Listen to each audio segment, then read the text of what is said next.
Yeah, yeah, yeah, yeah.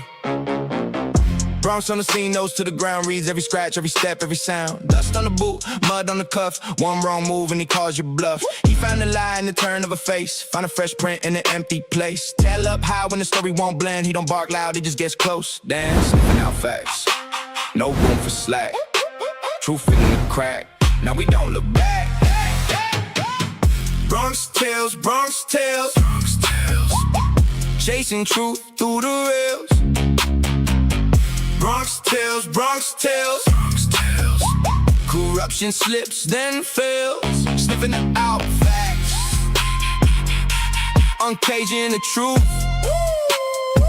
Corruption on a tight leash, and he's pulling it loose. Hey, hey. Idaho nights cold, over the floor, 4 names heavy in the whole town sore. Bronx in the weeds where the silence stayed, digging for proof in the tracks it made. He found the gap in the masked up tail, found the bent clue in the buried trail. Bone white truth in the folder stack, one clean scent and the case swings back. Sniffing out facts, no room for slack. Truth in the crack, now we don't look back. BronXtails, BronXtails, BronXtails, chasing truth through the rails. BronXtails, BronXtails, BronXtails, corruption slips then fails. Sniffing out facts, uncaging the truth. Corruption on a tight leash, and he's pulling it loose. One paw print, one torn thread, one false alibi, falls dead.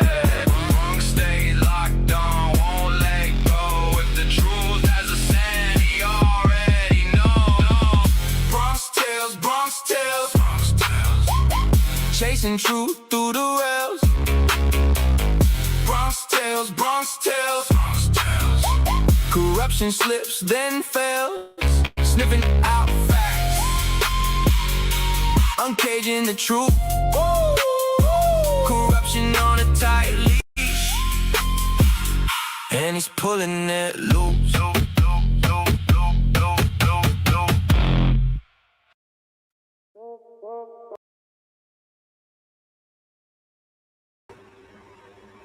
Hello!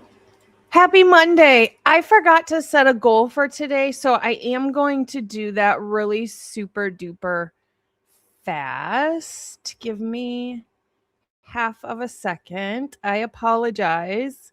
I am all over the place today. I'll tell you how I woke up today. Let me see if I can set one. There we go. Let's see. We shall try. We shall try. Goal. I crack myself up. Oh, there he is. Look at him. Oh. Okay. That is done. Awesome. Hello, everybody. Good to see you. I'm so excited to talk to you guys today. We have so much to talk about. Hi, good vibes. Thank you so much. I feel like I look crazy. I'm like, I have this cream stuff under my eyes that's too light and I don't like it. And then I put the wrong lip color on and I'm just everywhere today. Hello, Jessie. Hi, D-Bean. Hello, Carol. It's always good to see you, Carol. Where are we at? Mystic, good to see you. Happy Monday. Good to see you. K-Kaz, I always appreciate you sending me everything through email. Thank you for the jewels, my love. We appreciate you. Let's see. Is Bianca in here? Miss Jen is here. We love Jen. Hi, Curriculum. Always good to see you. You always show up for us. Hello, Unredacted. Mikey. All right. So I'll tell you how I woke up today because hi, Nico. It made me, from Sweden. Holy moly. We've got Courtney. We've got a whole month. The first of many, right? So I have to tell you how I woke up today because I've been up since 4:30, the happiest human being alive. I'm sleeping. Bronx wakes me up licking my face, overly excited. I mean, he's so happy he can't contain himself. It was the cutest thing. He can't stop giving me kisses. He runs and brings me a ball. His tail's going crazy. I was like, oh my God, it's 4:30 in the morning and I am so excited to get up to play with my dog. He hasn't done that in, probably since he was a puppy. I mean, that part doesn't have anything to do with him being sick, but it's been a long time. It's been a long time since I've seen him with energy like that. It was just, I needed that. My soul needed that. I'm going to cry happy tears now. My soul really needed that. And so I stayed up after that. I'm like, oh, I can't go to sleep after that. I'm so excited. Like, is it a step in the right direction? I don't know. It's only been a couple days since he started taking the vitamins finally. But either way, it was exciting for me to see that. Happy to see that. So I'm a happy camper today. I'm very, very happy today. Work was crazy. Other than that, happy to have a career. So count our blessings, right? A little housekeeping thing I do want to talk about. I'm going to be careful with my words. I want to be transparent, but I want to be careful with my words. Recently, I've been dealing with a mod, Christine Fortunato, member for 2 months, first of many. We appreciate you. So, I'm going to be very open with you and kind of just tell you what's been going on. So all the things that have been going on in my life, I'm really, really broken and struggling over Bronx. But I still have other stuff on my plate as well. My grandmother is still in the midst of passing away. She stopped opening her eyes completely. She doesn't know who she is or where she's at or anything. But the other day, she had a second of knowing who she was, and she specifically asked for me and Bronx. And it was just it's like a bittersweet thing. We know she's probably going to go soon, and that's hard to swallow. So Bronx isn't the only thing I have going on my plate. And I'm not asking for, I'm sorries or pity or anything like that. We're all going through stuff, right? It's the fact that one of my mods who I spoke their name often, who I'm usually a pretty good judge of character, but this time this one got through. Very much was like I don't want to say love bombing because it wasn't like that, but faked the whole persona of who they were in the beginning. And for the past month, I've been dealing with horrible text messages, waking up in the middle of the night to 20 text messages, calling me names, saying bad things. I woke up and checked my YouTube one day. My YouTube was hacked. There were, 50 something people blocked on there.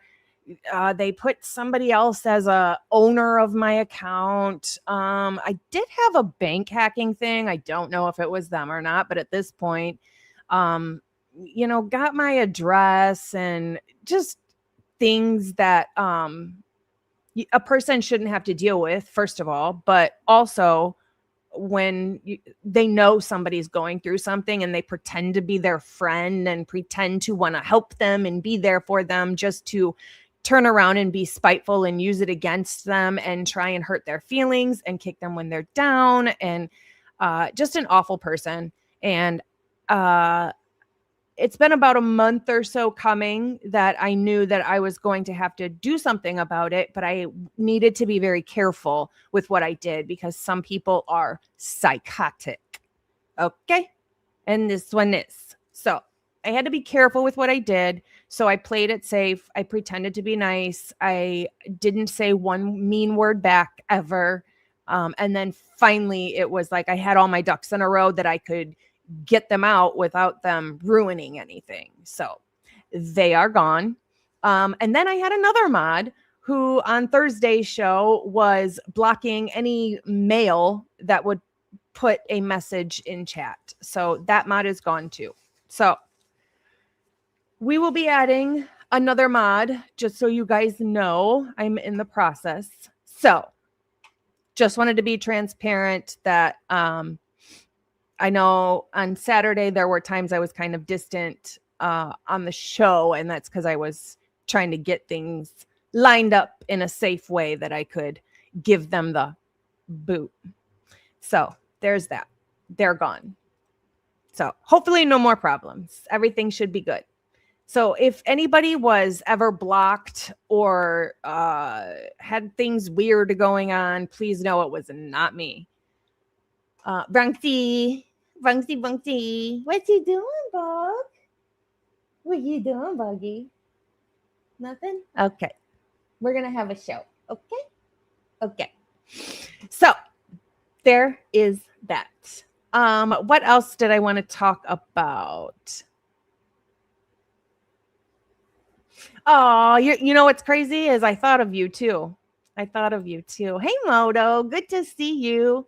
I saw you post the video early bird. Hi, Jeff. Wouldn't that be funny though?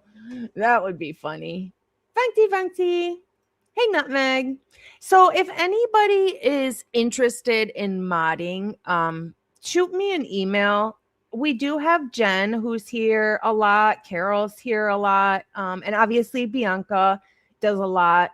But if there's ever, and Mikey's here too, but if there's ever like a night where, people can't be there, people have lives, I don't expect mods to show up every time. I'm very laid back.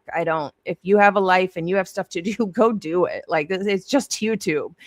But you just be expected to like pop links in, watch chat, remove icky comments, stuff like that. It's nothing big. We're really laid back. I don't have meetings or anything like that. I know a lot of channels do, but I don't have time for it. I have a job.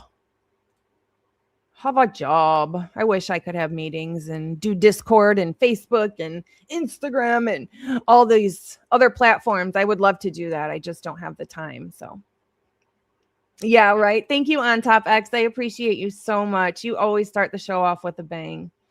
You were never blocked. Okay, good. I thought you might have been. I know Pedro was repeatedly over and over and over, and I don't know why.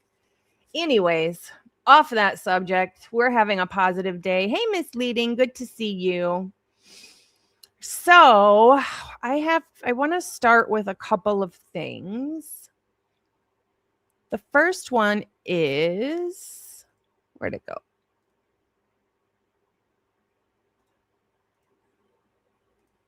Where did I put that video? That's weird. Is it this one? Oh yeah, it's this one. Okay, I'm gonna share this video. It's not an Idaho case, but this happened in the state that I live in. You guys may remember this case. It's a strange ending now. So I'll play this real quick. If you can't hear it, just let me know. If it echoes, just let me know. The former Illinois sheriff's deputy convicted in the fatal shooting of Sonia Massey has died in prison. According to his attorney, Sean Grayson, died yesterday. He was 6 months into a 20-year sentence for second-degree murder. He was convicted last year in the 2024 shooting death of then 36-year-old Sonia Massey, who had called 911 to report a prowler at her home. Grayson had been battling advanced colon cancer, though it's not clear this morning whether cancer caused Grayson's death. So this was a very big case when it happened. This was in Illinois, quite a bit south from me. So not a place that I could have gone or anything, but it was a big deal here. There was a lady in her home who had mental health struggles, and she was just in her home, and she thought she heard people like in the back or messing with her car or whatever. So she called the police. When she called the police, even on the phone with 911, she said something about like, please don't let them hurt me, which was strange, but we know she was having a mental health crisis at the time. Still, she was very calm and she spoke very normal. I want to say she was around 40 years old, 30 something or 40, somewhere in there, not old at all. So she's in her home. It's late at night. She's in her nightgown and robe. And these two officers come in there to this call. And it kind of seems like right off the bat, they don't really want to be there or deal with this at all. They're kind of short with her. They're kind of rude with her. And she's talking to them and they're asking her questions and she's answering them, but nobody's really getting anywhere with anything. I mean, this was just about a prowler. They don't see a prowler, but they keep asking her questions and pushing when they could have just said, ma'am, we don't see anything. If it, we'll check again before we leave. If you need us, just call again. Could have ended perfectly fine just like that. So they keep pushing her with asking questions. And so she's kind of walking around a little bit. She was looking for her ID. She goes to the kitchen and she's messing with a pot of water that she was boiling. And one of the cops makes a comment that says something along the lines of, don't you dare throw that water at me or something like that. She wasn't going to. She didn't even look like she was going to. She was like stirring it or whatever she was doing. And she says, oh, I rebuke you in the name of Jesus. What she meant by that was, I would never do that. I would never throw boiling water on somebody. She wasn't saying, I rebuke you, like, you're the devil, I hate you type of, that's not what she was saying. It's not what she meant by that. She just meant, I would never do that to somebody. I rebuke that is what she meant. And she picked up the pot. That's it. She picked up the pot and they shot her. Period. Shot her dead. It was horrific. I mean, it was so bad. So the power-hungry gun maniac cop that did that to her was charged, went to prison, and he was 6 months into his prison sentence, and he died of colon cancer like that. His name is Sean Grayson, and he was like early 30s, I think, somewhere close to that, mid 30s maybe. I'm like, holy karma, so fast. Holy karma. That's insane. But it's just a case, and it's a case update that I know when it first happened, a lot of people heard about it. So I just wanted to speak on it, especially because was a big deal where I live. But now, so I saw this video earlier because I was tagged in it. The first pictures shown are small. You might have to watch this video on your own device or TV to see the first picture, like see it small. But it's interesting. So this is a video by Murdoch Analysis. You might know the channel. It's an IDAHO4 channel. If you're not subscribed, please head over and subscribe. They do have excellent content. This is a video that was made by Olivia Chronicles of Olivia. So Steve Gonsalves Jr.'s new wife. This was a video made by her. I want you to pay attention to the tools that they're using and some of the weapons that you will see on this video. I'm going to play the video and then I'm going to talk about it again. I wish I could make these bigger, but I can't, so I apologize.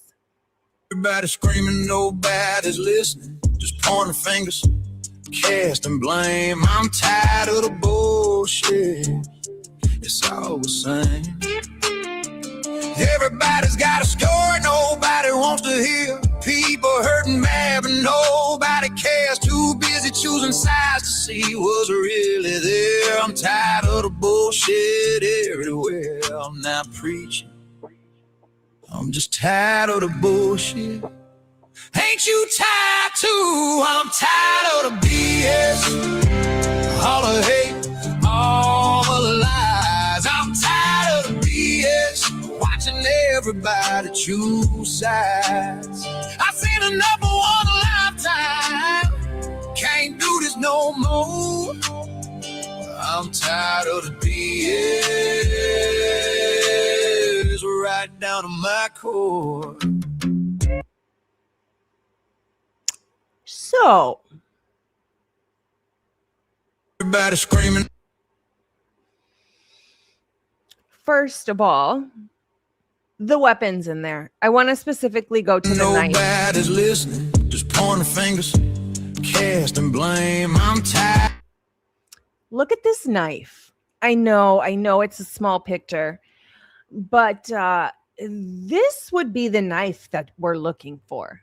This is what the knife that we would expect to find did these wounds. This is something that we'd be looking for.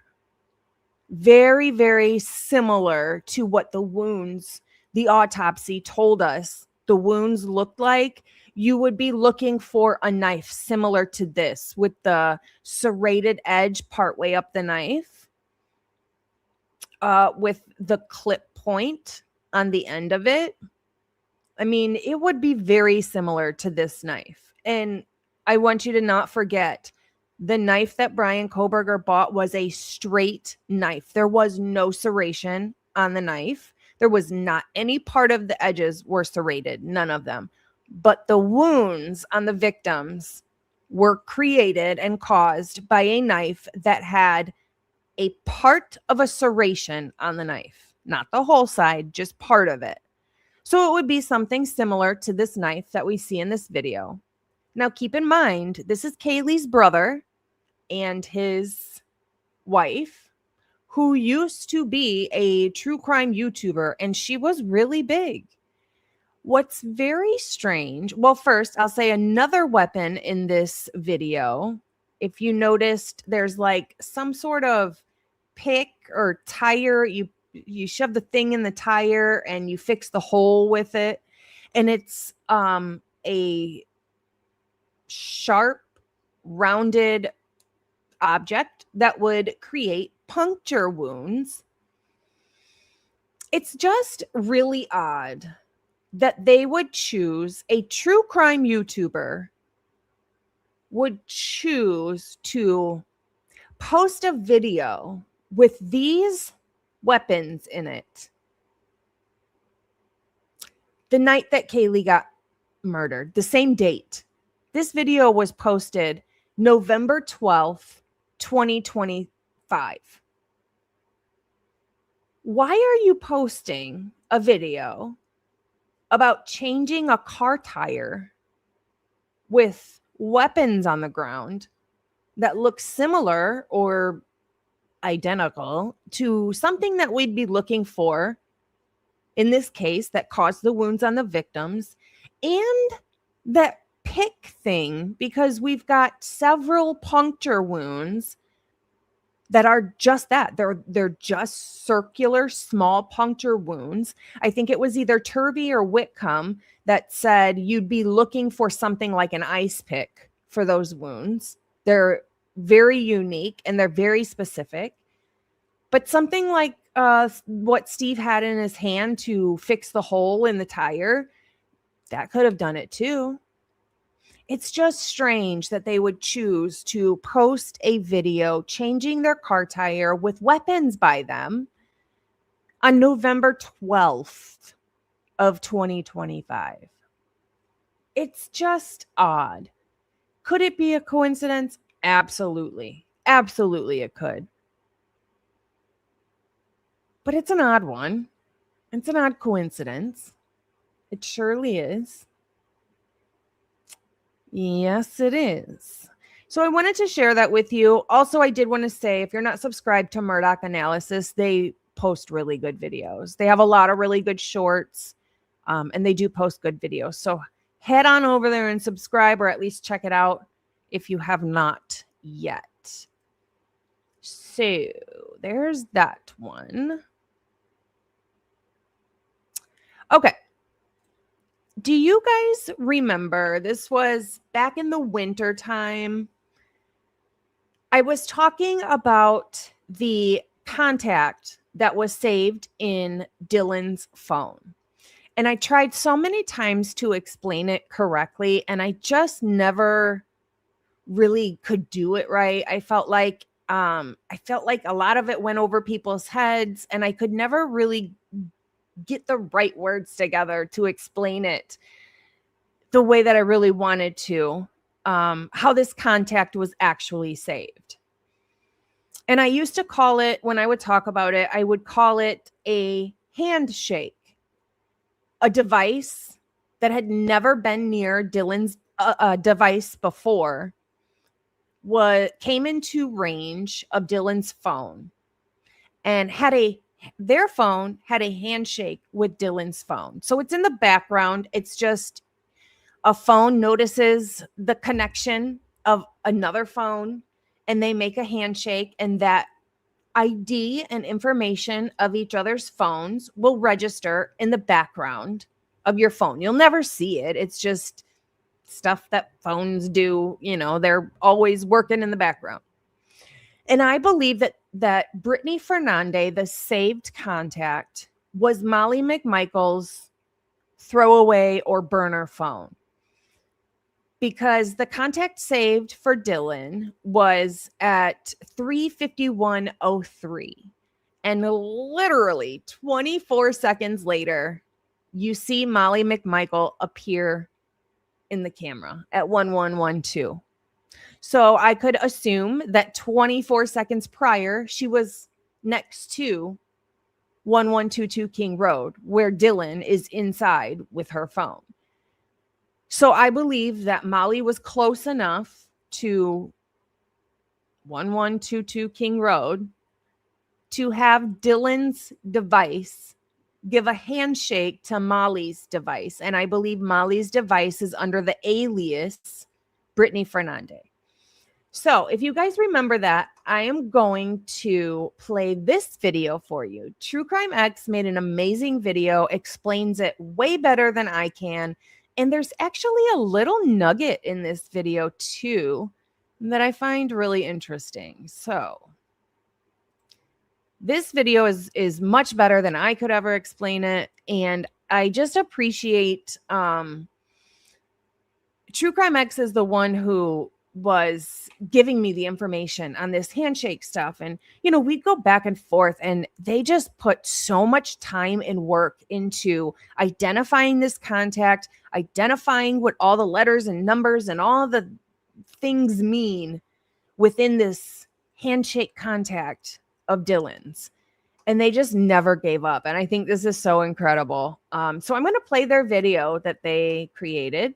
So this is True Crime X, and I'm going to play the video. Or I'm going to remove it, I guess. I don't know. Jesus, Lord. Lord help me. Okay. Investigation of the Idaho student murders. A single digital footprint has ignited a massive forensic battle.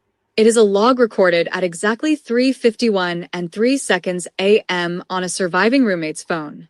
Early public narratives dismiss this as random user activity or unexplainable system noise. But when you apply raw software engineering to the unsealed files, the code tells a completely different story. It reveals a flawless, real-time machine response to an event happening right outside the house. To understand this log, you cannot look at the data fields in isolation. In digital forensics, analyzing single fields leads to false conclusions. If you look only at the name, you get lost in internet speculation. To find the truth, you must interpret the log holistically, as a unified data row where the structure of one column defines the physical meaning of the next. Let's address the elephant in the room. A massive portion of the true crime community looks at this exhibit and thinks Dylan was actively typing or editing a saved contact inside her phone's address book app. That is a complete misunderstanding of mobile architecture. Look at the data structure. The left column lists the category as contacts, and the file path on the right ends in table, Z contacts. This is not a user directory. This row lives inside Interaction C, DB, a hidden system database belonging to Apple's Core Duet framework. The user cannot see this database, open it, or type into it. In iOS design, this context table is an automated background ledger used strictly by the operating system to log background application hooks, network entities, and system-level interactions. Dylan didn't save a contact at 3:51 a.m. The phone's root operating system did. Let's be completely clear. This is not a theory. It is not armchair detective speculation, and it is not internet pseudoscience. This analysis is based entirely on documented, industry-standard iOS logic and the fundamental principles of how mobile operating systems are engineered. These background systems are purpose-built by manufacturers like Apple to behave exactly this way by design. The code is real, it is public, and it is common to billions of devices worldwide. Mobile operating systems do not spontaneously manifest fake transaction states. Because of the rigid constraints of this specific data log and the independent visual anchor of the 1112 camera, there are exactly two, and only two, technically possible engineering scenarios that could have written this entry. Both require a live, real-time external trigger. Now look at the middle column, which provides the structural anchor. The timestamp reads 3:51 and 3 seconds a.m., and the status is explicitly marked created. In database execution, created means a brand new data row was generated and committed live at that exact microsecond. This completely eliminates routine system maintenance sweeps, which rely on status tags like cleaned or indexed. Now look at the metadata block on the right. The file path maps down to a raw hexadecimal byte offset of 0x3C0E0 and captures the exact database size of 5,537,792 bytes at that millisecond. Notice that there is no application bundle or app ID text appended anywhere in this metadata. The data drops directly from the source log to the raw system database table schema. This layout is the literal visual proof that the event bypassed the user interface entirely. It was written directly at the root daemon level of the operating system. Look closely at the thin, vertical grid lines at the bottom of this data block. They are cleanly clipped at the top, but they continue open-ended past the bottom of the row. This is the exact visual signature of a cropped spreadsheet export, proving that this 3:51 a.m. entry is the literal head of a continuous string of digital records. That's huge. That part really got me today. I was watching this video this morning after I was playing with Bronx at 4:30 in the morning. And that part, I was like, oh, that's a nug right there. This contact, this Brittany Fernandez, is the head of an entire string of something going on in Dylan's phone. We can see the grid lines are part of a spreadsheet. And it was cropped, but not cropped good enough. We can see that there's something else underneath this. And I could only guess or assume that there's a whole page of activity underneath of this. This is the very head of it, this contact. Now, my question is here, which I have not gotten an answer yet, and I don't know if I'll ever get one, but when I saw this, my brain said, hold on, could there be other devices giving Dylan's device a handshake? Could the next line be another contact? Were there more than one people that showed up at this time and gave a handshake to Dylan's phone? Are we just going down a list of phones that made a handshake with Dylan's? Or is it just this one and it's just Molly's phone and then it just gives us more information? Or are there more people there that have their devices on them and handshaking Dylan's device? Yeah. I don't believe so. It seems like now the person who put this together is very well versed in tech. So they've been telling me this literally for probably since this information came out, since the day we got this information on Dylan's phone. They emailed me and they were like, this is not a contact that Dylan typed in. This is not what this is. This is Dylan's phone. The only way I know to explain it is to call it a handshake. You know, when you drive down the street, if you click on your device, like your Wi-Fi, and you click discover devices, and it'll show everybody's Wi-Fi that you're driving down the street, and Wi-Fi will just start popping up on your phone, different networks. It's similar to that, but it's when your phone sniffs out another person's phone that they've never been in contact with before, it will register like in the background, but you'll never see it. It's not like you'll see Brittany Fernandez in her phone. It's just in the background operating system. It's not a typed in contact. It's just, hey, my phone notices that there's another phone around me. Do you want to, see if it has internet on the phone? Do you want to see if it has a hotspot? Things like that. It's just saying, hi, I notice another device is around me. I can discover its network. That's what this is. And I believe that this is Molly McMichael's device under the alias of Brittany Fernandez. That's what I believe. Because we see Molly appear 24 seconds after this contact is put into Dylan's phone or registered or sniffed out or whatever it is. I just find it so very interesting that this is the very first piece of information on whatever spreadsheet this is or whatever table this is. And I want to know if there are other phones that are handshaking Dylan's phone, if handshaking is a word. That's my question. So I'll keep playing. Systems programming perspective, this sequence reveals the exact relationship between the physical world and mobile operating system logic. Mobile devices are event-driven to preserve battery. Yeah. Root system daemons sit in a low power state waiting for an external prompt. At 3:51 and 3 seconds a.m., an external network broadcast delivered a live data packet that hit the device's hardware interface. Technically, this could have happened in one of two ways. It was either a localized, peer-to-peer proximity handshake from an active app passing by the wall, or a real-time cellular server push event triggered by an external driver's arrival status update. But the exact wireless vector is ultimately irrelevant because the downstream system logic remains identical. This incoming external payload forced the operating system to instantly wake up from its low power state, process the inbound metadata token, and commit that live, real-time row to the database. In iOS architecture, when a root daemon is forced awake by an external network event, it immediately triggers a cascade of pending background tasks to maximize system efficiency.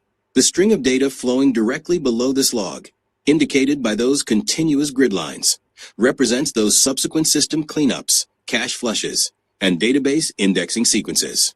The maintenance string is merely the symptom.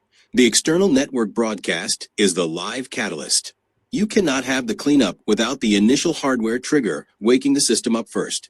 When you stop viewing the log as random system noise and analyze it as an interconnected network event, the physical evidence locks cleanly into place. At exactly 3:51 and 27 seconds a.m., the 1112 neighbor camera captures the courier on foot. The tiny 24-second window between the digital created log at 3:51 and 3 seconds a.m. and her physical presence on screen is all the proof you need. The state has the corporate records, but by hiding how the local device hardware reacted to that code, they are trying to keep a live witness silent. If you are a programmer, a software engineer, or a digital forensics expert, I invite you to pull up the unsealed court files, look at this row schema layout, and validate these architectural findings yourself. Examine the Corduet framework, check the database injection mechanics, and leave a comment below with your analysis. Let's make the data talk. Yeah, that's definitely a video that you might want to go watch 2, 3, 4, 5 times to really kind of grasp the idea. But it's so brilliant, and to me, it makes so much more sense than Dylan typing in Brittany Fernandez in her phone at 3:51:03 in the morning when she claims that she's sleeping, and we know she's not sleeping. Shoot, I forgot the question. Let me see. Let me grab it. Can it be explained why that name was Hernandez then? So it was Brittany Fernandez or Fernandez or whatever it was supposed to be. I can explain why it's not Molly McMichael's name, right? So I believe this phone, and I believe Molly McMichael probably doesn't own a phone like you or I, not that it matters, but I believe she probably has a prepaid phone, and I believe she probably has more than one prepaid phone. I think she has one that she uses as her everyday phone, contacting jobs or parents or kids or whoever. And I believe she has a secondary phone where she does all of her deals and bad stuff that she does. And the reason people do that when they're into using or selling rugs is because they can just throw that phone away. It's cheap. It's a prepaid phone. It's not connected to a Verizon contracted plan. You don't need it, right? You have to keep your Verizon contracted plan because that's your device that you use every day, and it's a contract and you're billed monthly. With a throwaway phone, you can literally go to Walmart, pick a phone out of the plastic that's hanging in the electronics section. You can add minutes to it, and it doesn't have your name attached to it. And that's why people use those phones to do dirty things. So they call them throwaway phones or burner phones. Now, when you get a burner phone, they do have a name attached to them, but it would be a name that had that phone number, whether that phone number was with T-Mobile or Verizon or whatever. Whoever had that phone number that's going to be attached to your throwaway device, it's going to still register under that person's name. And that person could have had that phone number 10 years ago, but it's still going to register under that person's name because now that number is attached to a throwaway device where you don't add a name to it. But it's got to say something on the caller ID, right? That's how you get just a random name on it. So it's whoever had that phone number years and years and years ago, their name is still going to be attached to that phone number until somebody does something to switch it out. You can add your name to a burner, but people don't because they want it in somebody else's name.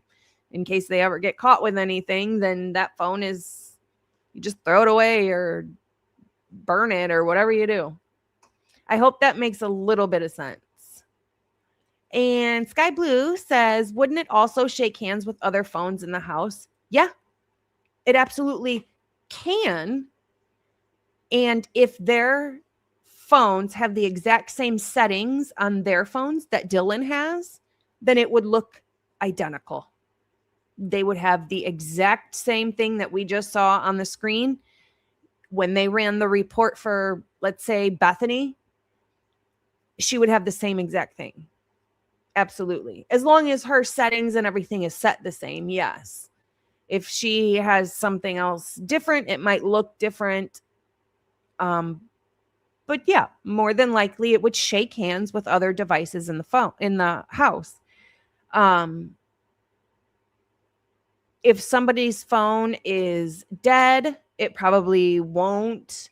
If somebody has their discovery, you can discover different things with your phone, different networks, things like that. If you have like Discovery things shut off, I think it might not. But we don't have anybody else's phone like we have Dylan's. The information, we don't have it like we have Dylan's. So honestly, yeah, I would expect to see something similar on Bethany's phone or even iPad if she has it registered to where you can discover other devices and things like that. So yeah, pay as you go. It's exactly like that. It's like what were those? They were really popular back in like 2005. Just add minutes to phones. It's the same thing. Same thing. No contract, prepaid, whatever you call it. But that's how you get some random name, is because that number is attached to some random person that had that number 10 years ago. It doesn't usually change. So, hello, Dory. Good to see you. So, yeah, there is that. And I find that interesting. I really want to know if the next line on that report that they're not showing us for whatever reason, why would they not show us the rest of that report? What's on it? What is on the rest of that report for Dylan's that they can show us this contact, but they can't show us what's underneath of it? Why? There's and it should tell you there's obviously way more activity on Dylan's phone. Miss, I was sleeping. Yeah, looks like it. And why are the officers, why is Cellbrite, why are they cropping things for you so nobody can see it? Very interesting. Did I play this video? Oh, interesting. Okay, so the next thing I want to show you is it was brought to my attention. I'll show you Connor's page real quick. So I saw Connor's page and I saw that he posted a new FOIA. And I was like, oh, because it said new on it. And I was like, oh, cool. Let me see. And it was a FOIA that I had already gotten. No, I'm not saying it like that. Please don't think that. What I'm saying is people must not remember that I got this FOIA. So I just wanted to make sure people know that I do have this FOIA in case you need anything from it. I didn't find it that interesting, but I think the folder name is interesting because that's what I asked for. So that's what they named it. But it's this one.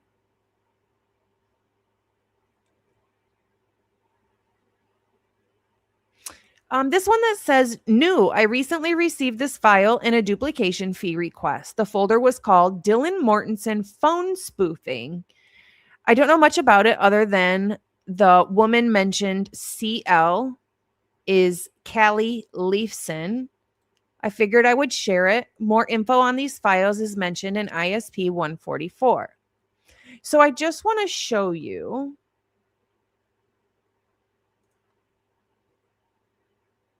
Oh, I'll have to add the other page. I'm going to show you straight from my FOIA responses here. Here's my FOIA responses.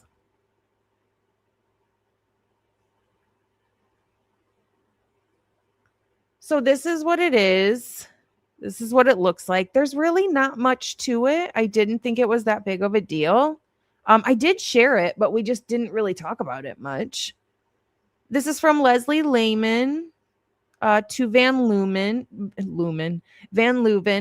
So what happened was, after the crime in December, it was really close to right after the crime.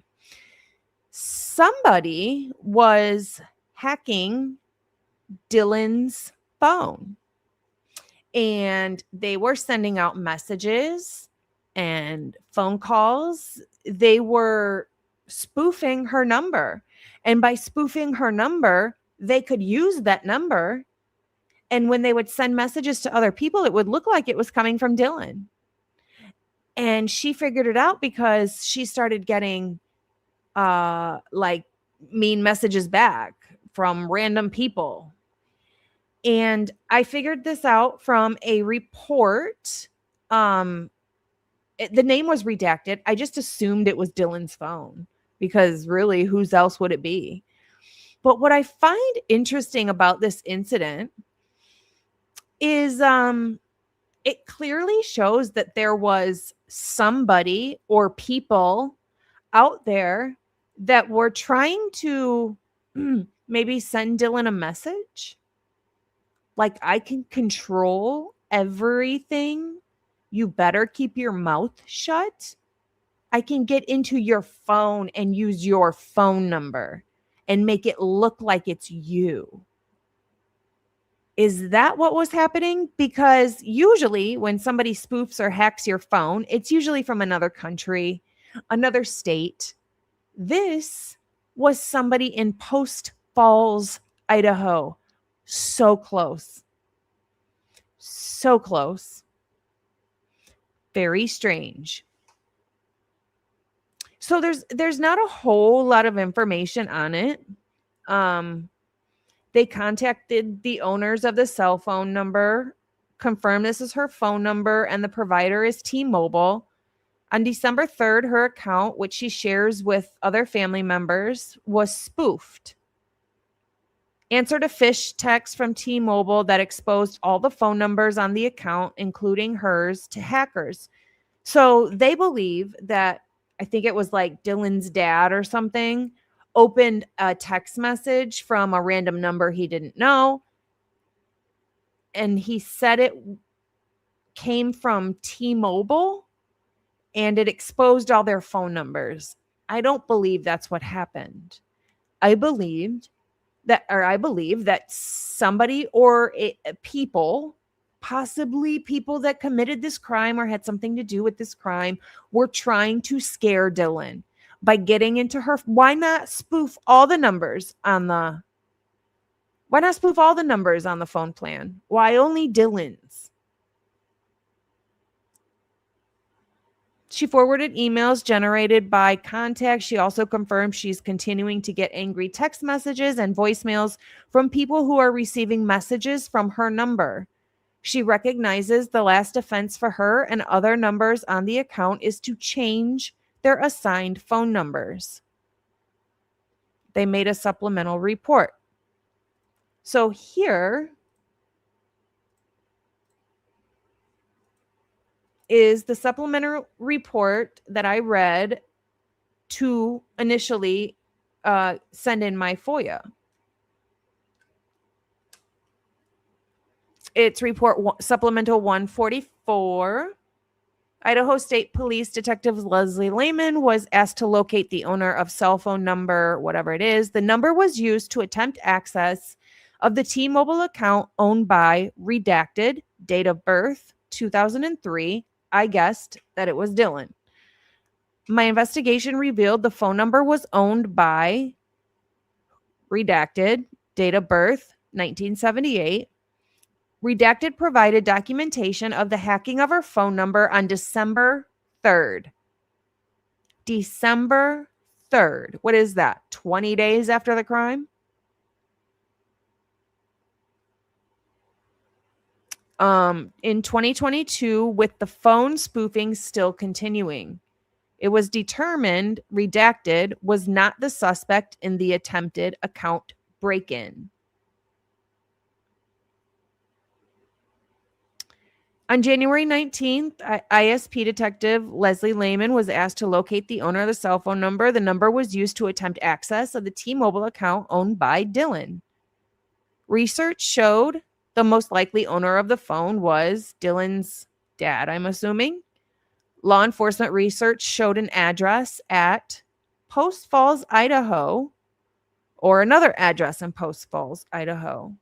I visited the redacted, on January 19th, the owners of the 3-unit complex were identified, and none knew, redacted, the owner of another unit. They passed on a stack of mail having been received in the last week at her unit and did not belong to her. I secured the mail, photographed the front of each envelope, and gave the mail to the U.S. Postal Service inspector that works in the ISP District 1 office. The investigation would show the names listed on the envelopes were not tied to this case. On February 1st, I went to the apartment in Post Falls, Idaho, along with Detective Gary Tolson. There was no answer at the apartment, so I left my phone number and requested a return phone call. Redacted called me later the same day, confirming family members had located my business card at her apartment. Redacted confirmed her phone number was redacted and the provider was T-Mobile. Redacted was calling me from the number. On December 3rd, 2022, her account, which she shares with 8 other family members and is administered by her elderly father, was spoofed. Her elderly father answered a phish text from T-Mobile that exposed all the phone numbers on the account, including hers, to hackers. The account and numbers were locked down, but the entity that was using her number has continued to use it to contact people she does not know. Redacted has contacted the FCC and continues to reach out to T-Mobile. She forwarded me the emails. She also confirmed she was continuing to get angry text messages and voicemails, and people are receiving messages from her number. She recognized the last offense for her. The other was to change her number. The emails connected in the investigation and the photos taken of the mail. Everything was provided to MPD. So that's what it is. And then there are a couple of a couple of photos of the mail that they found.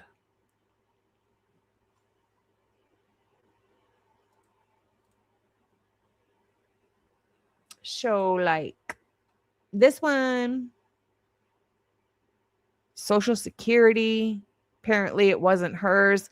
And then there's just a whole stack of mail. That's the only pictures that came with it. That's the only information. But I just wanted to make sure and share it. Apparently a bunch of people hadn't seen it, that I had gotten this information. So I just wanted to make sure that it was known. We do have it. If anybody needs it, if anybody wants it, we do have it. I do believe I posted it at some point, probably a month or 2 ago. So it's there, just so you know. Just so you know. I put a message under Connor's comments and I was like, hey, wait, I got that one. And I was like, I just found it interesting, just in case it was somebody that was trying to mess specifically with Dylan. This lip stuff has got to go. Oh, great. It's not coming off. Whatever. Okay, let's get into some interviews because we are actually very behind on interviews. Very, very behind. So let's do this. I want to start with Tim Dewulf.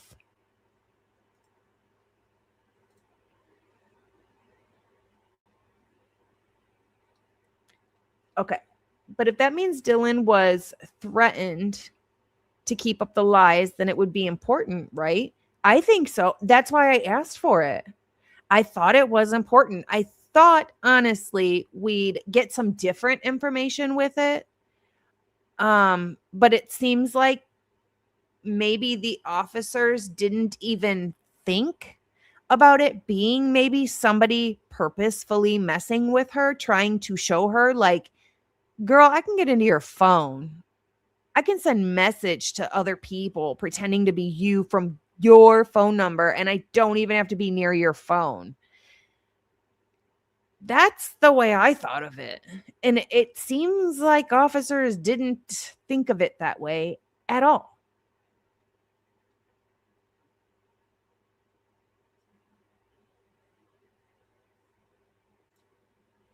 Today's AI technologies can literally ignore security, even encrypted, to raid your root on your mobile devices, not just phones, tablets. Yeah. Why not spoof Bethany's phone if she's the one with the exculpatory evidence? Do they know that? Do they know that she has exculpatory evidence? Maybe they tried and they weren't able to get into Bethany's phone. I mean, Dylan was the one talking, right? Didn't she post some stuff on her Facebook? And Bethany ran immediately. She went back home with her parents to Reno immediately. Dylan moved in with a friend down the street, which I've always thought was strange, because how are you not scared that they're going to come back for you and you literally just move a house or two down the street? Never. I would never do that. That would be the dumbest thing you can do. If there really truly was someone out there or people out there that saw you, were a witness, you can't live in that house anymore, but you move a house or two away from it after the crime, you're not afraid that they're going to come after you? Well, that tells you right there, no, she wasn't afraid that they were going to come there again, because she probably knew who it was. She knew they weren't coming back for her. I felt like that in itself told us a lot. Thank you so much. We appreciate you.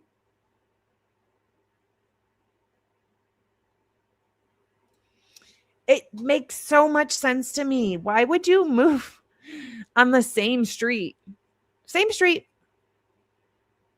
Well, that just tells us that you're not scared. You know nobody's coming for you.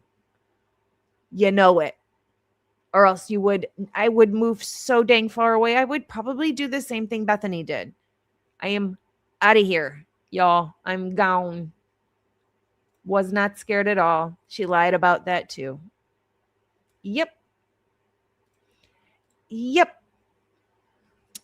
Allegedly, in our opinion. Everything's alleged. Everything's alleged. Her movements just don't make sense to me at all. During the crime, before the crime, after the crime, nada. Okay, here we go. Yeah.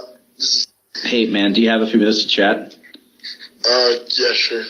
Hey, so the reason I'm calling you is I don't have a ton of context, but it sounds like from what I can gather that you had some text conversations with Ethan the night everything happened. No, I didn't. Okay. I don't. No. What's that? No, I didn't. Okay.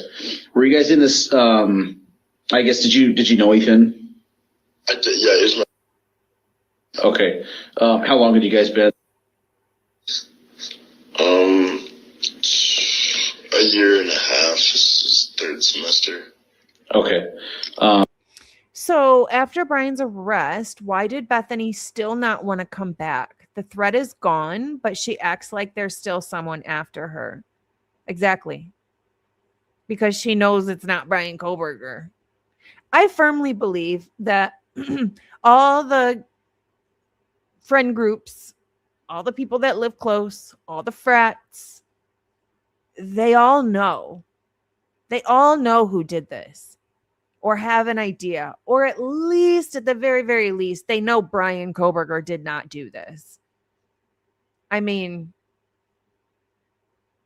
look, we've learned for a fact Ethan was in an argument that night, in an argument in front of everybody at the party and not one person spoke a word of it. Well, it's obviously probably connected in some way to what happened, and not one person will speak on it. I mean, that's strange. I believe Bethany knows that Brian Koberger didn't do this, and she doesn't want to come back. And it's easy for me to think that Bethany might be keeping Dylan at arm's length because she probably thinks there might be something funny up with her as well. Because, like, if you heard all this stuff, if I was Bethany, I'd be thinking, you heard all this stuff and you saw this man and you didn't call me? You didn't call anybody? That's weird. It's really strange. That's what I'd be thinking. And I'd be keeping my friends close, but my enemies closer. That's what I say. I think Bethany knows more. I think Jack Decor knows more. I think they all know more than what they're saying. Yeah. It's weird, right? It's strange. I mean, when Bethany walked out the door, she went to the pole. I think she was going to try and leave. We know her text messages to Jenna said, hey, do you want me to come pick you guys up? And Bethany said, yeah. So she probably was going to leave, but probably just didn't get into the car fast enough before the cops pulled up and, you know, all the 911 and everything. So I think she knew that she had to stay to call 911, but I think she was 50-50 of staying and leaving. She wanted to leave. The week before, she heard a playful scream outside her window, and she called somebody to come pick her up, and she did leave. And it wasn't even anything. It was like party screams. So, yeah. Bethany was going to leave. I think Bethany was going to leave. And that means that when Dylan and Bethany walked out that house, Bethany left to get away from, more than likely, Dylan. Because I would be thinking something fishy this doesn't sound right. This doesn't sit right. Like, I had to call you, but you already knew all this stuff was going on. Why didn't you call me? You hear all these noises and see all these things. Why didn't you call me? That's weird. I mean, if anything else, to warn me, like, thanks for the heads up. Whole murder in the house and you didn't even let me know? That's weird. I don't think Dylan was going to call her at all. Were you guys like fairly close or just associates, or I guess how would you describe yourselves? Yeah, we were pretty close. He's one of my best friends. Okay. Tim, obviously, before we go any farther, I know I'm calling you for a horrible reason. It sucks that this is how we have to chat, and I don't even have the words to express how shitty this is, man. I get it. So I want that to be clear, man. I know you're going through a pretty hard time, and I'm aware of that. We're just trying to put all the pieces together. You know what I mean? Yeah. So, were you with Ethan at all that night or the day before? Yeah. Okay. A little bit. Okay. What were you guys doing that night? We were just in our lodge. Okay. Having a party. What is wrong with this dude? What is going on with him? He doesn't know how to be respectful to people and speak to them properly. He acts like he just can't be bothered with this. What the heck? I listened to 5 minutes of this. I have no idea what he says, to be honest. So. And that's where? That's in the car. Okay. Can you just walk me through what just your guys' interaction that night? I don't really came to go, I don't know, just say, hey, what's up, Ethan, or whatever. And then it's not like we never really talked that much that night. So I was off doing my own thing. Okay. What were you doing? Like were you at a different party? Yeah, I was just hanging out with my girlfriend. Okay. Who's your girlfriend?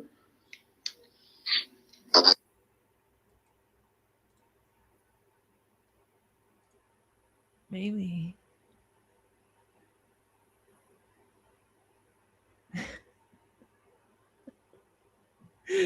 Ah, that's funny. You crack me up, Carol. I love you. Right? He sounds weird.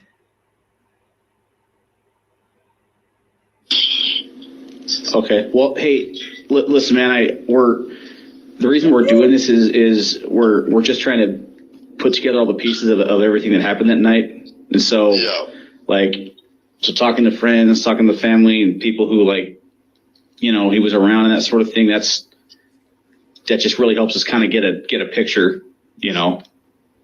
Oh, yeah. You know what I mean? Yeah. Sure. Okay. I know it's rough, man. I really do.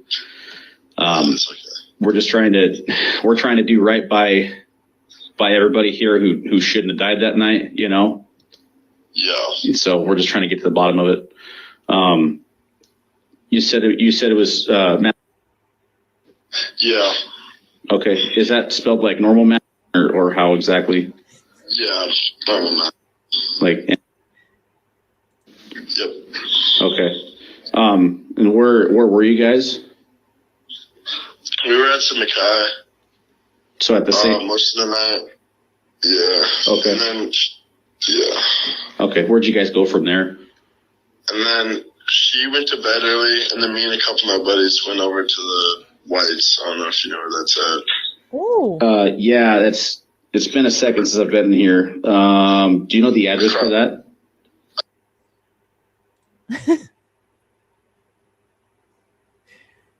The Whites, huh? The Whites, huh? I wonder if he saw what happened to Xana and how her bracelet got broken.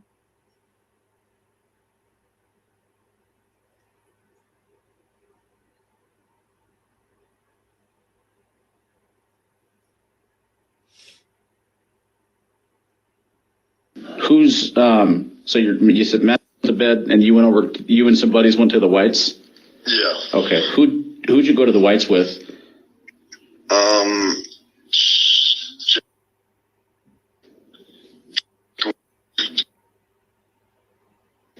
Okay. What time about did you get there, do you remember? Probably like 1:30. It was really late. Okay. And whose room or what room number did you get up to? Jeez, I don't.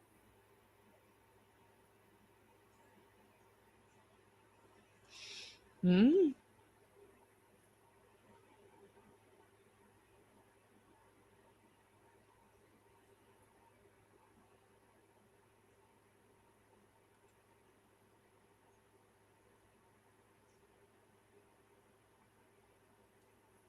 Maybe. I don't remember where this guy lives.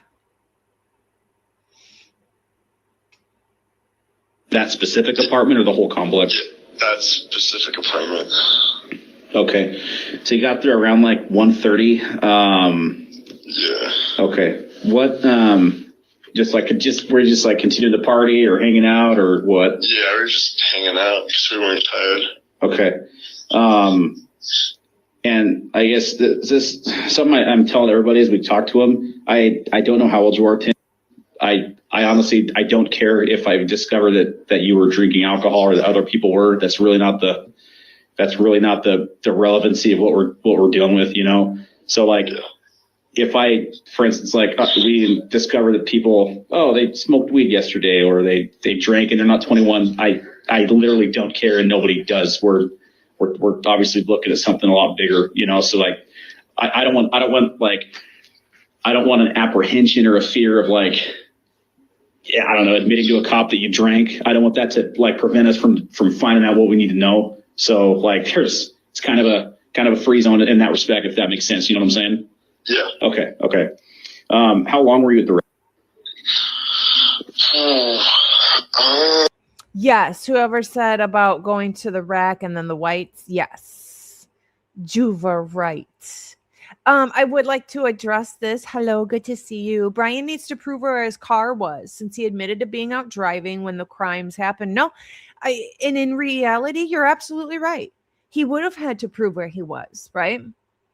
I mean, I don't think we got that far into the defense, and obviously that would have had to have come out in trial. You're absolutely right.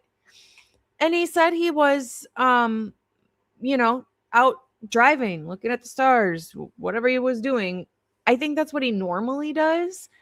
I can't sit here and say I know where he was, but everybody on the defense said he was literally just doing what he normally did. Can't sleep, he goes out driving. So yeah, he would have had to say where he was, I'm sure. You're absolutely right. I want to say it was probably like 2 hours. Okay. Do you remember like what time you left? About pretty close? Yeah, I think we probably left around like 3:30 in the morning. All right. And where'd you go from there? We just went straight back to Smika. That's true. All three of you? Yeah. Okay. Was anybody else? I guess, well, let me back up. So you went there with James, right? Yeah. Who was it? You remember who was at the when you got there? Yeah, there's the people that live there and like 2 girls that I don't really know very well. Okay. Who's the dudes? Like What's that? one of the dudes' name is last name. Yeah. Do you know his last name? No. Ernie, I don't know his last name. Okay. Do you have his phone number by chance? His phone number? I Yeah. do not. Okay. What about the other dude there? Do you have his number? I might, yeah. Okay. Would you mind looking real quick? Yeah. Cool.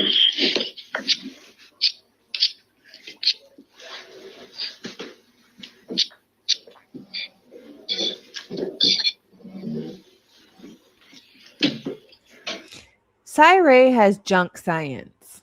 Cy-Ray has changed what he claims 7 different times. Cy-Ray does not have any proof of anything. He's literally now he's saying, I can put Brian Kohlberger in the living room. No, you can't. It doesn't work that way. No, you cannot. He cannot. No, he can't. If the FBI can't, no, he can't.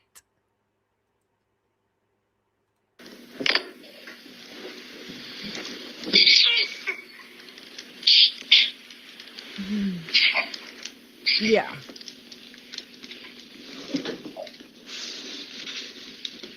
That's a good point. His hair color.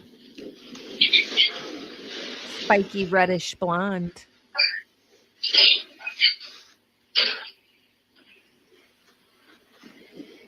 That's true too. Cy-Ray did say the opposite.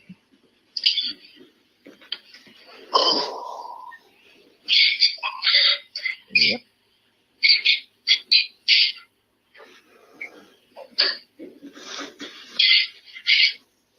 Okay, I got it. Okay, go ahead with that. But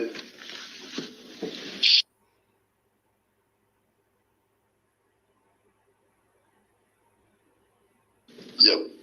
Okay, cool. I kind of forgot. Do you have, can I get Jane and Trey numbers too? Yeah. Cool. And I probably spelled Jane. Can you just make sure I spelled Jane? Right?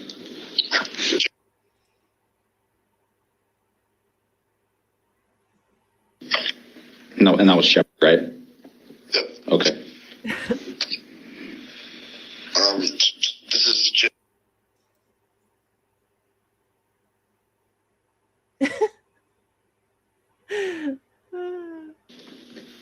Perfect. And you got two?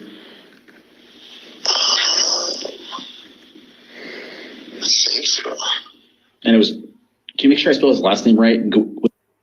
I'd like to see it. Okay. Thanks.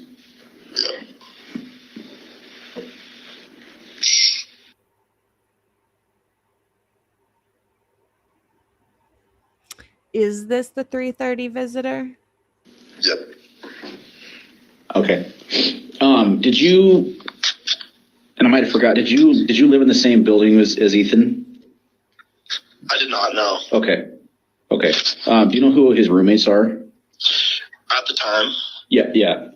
I think he lived by himself. Well, I mean, like he had his own place? Yeah, he had his own place. Okay. Cool. Hi, Accomplice. It's so good to see you.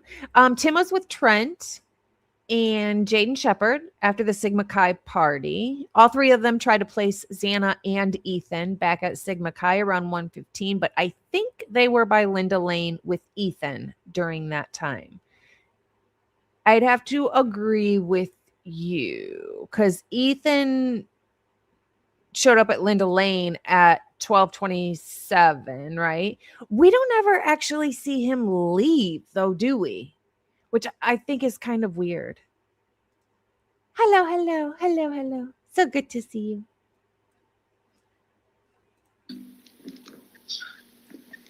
I don't know, but this kid Okay. seems like a treat to talk to. And you Thank you. didn't have any text or Snapchat or whatever conversations that night with Ethan? I did not know. Okay. Help me. All right. So when you went back to Sigma Chi, did you happen to walk past or go by the crime scene at all? I did. We just went straight out and then straight across to Smikai. Okay. Yeah. So can you help me? I guess since I think I'm picturing the map right in my mind. Can you just like explain what the route how you went back? So you walk out the door of the apartment, you walk down the stairs of the apartments, and then there's a parking lot. Uh-huh. And then the road is connected to the parking lot. Not King Street, but like that. I don't know what that other road is. But and then you just go straight to Smikai. Like there's no buildings you have to pass. Okay. Just walk across the grass and then go to. Okay. So hang on, I'm looking at a map real quick. I just want to make sure I have the right thing in mind. Let me get my Zoom thing. Aw, thank you. So sweet. So sweet.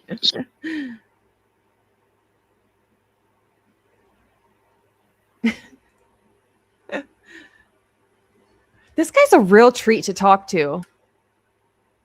My goodness. He just can't be bothered with any of this schmurder stuff. Like, what? I've got a nap. I've got a drink. Yikes. Nobody knows anything. Nobody knows Kaylee. Nobody knows.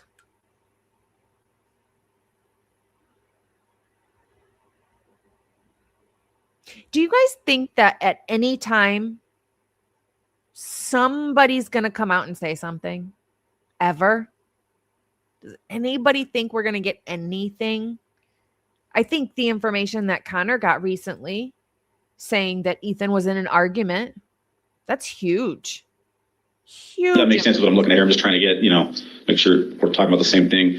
One sec.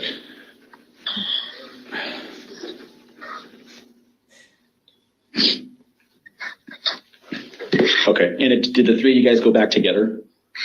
Yeah. All right. And are you at Sigma Chi, do you have your own room with like common areas or do you like share rooms? It's like our Smikai is like an apartment style, so we actually all live in the same apartment. Oh, okay. Yeah. But like I'm saying, do you have like your own bedroom?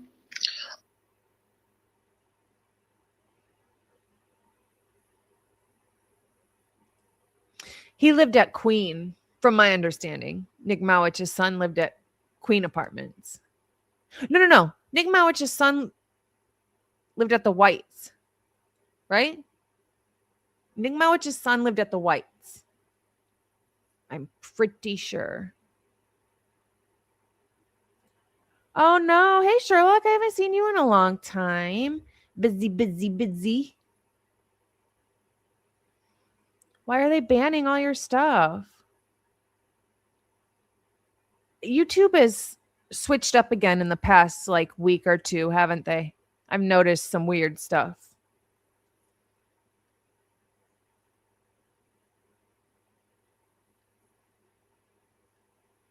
Yeah, I'm pretty sure Nick Mowich's son lived at the Whites. I'm pretty sure. I know it was really close. I know it's right there.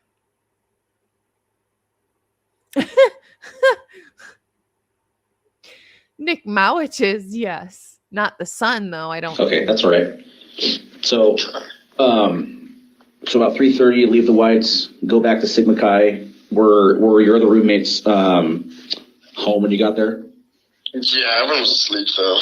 Okay. And then so after you got back to your place, what'd you do then? I think I made some food and then I went to bed. Do you remember about what time you would have crashed? Probably around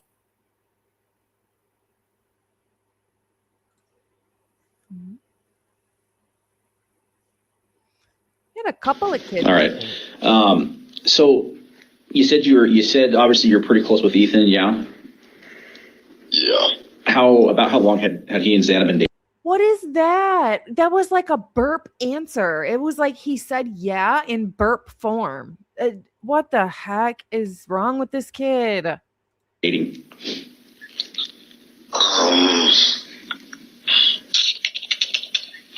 Since last, before summer, so like before school got out last year. So probably like 7 months, Okay. 6 months, maybe. Okay. And do you know how often would he stay over there with Xana? So Often. Like, I mean, I know nothing's definite, but like once a week, 5 days a week, like every night, what are you thinking? Like on average, just kind of like an estimate, you know what I'm saying? Estimate, I'd say probably like 6 times a week. Okay. I honestly like don't know for sure, but that seems about right. Sure. So, because it was obvious that they were really close, you know. Yeah. It seemed like did the relationship seem pretty good? Yeah, it did. Yeah.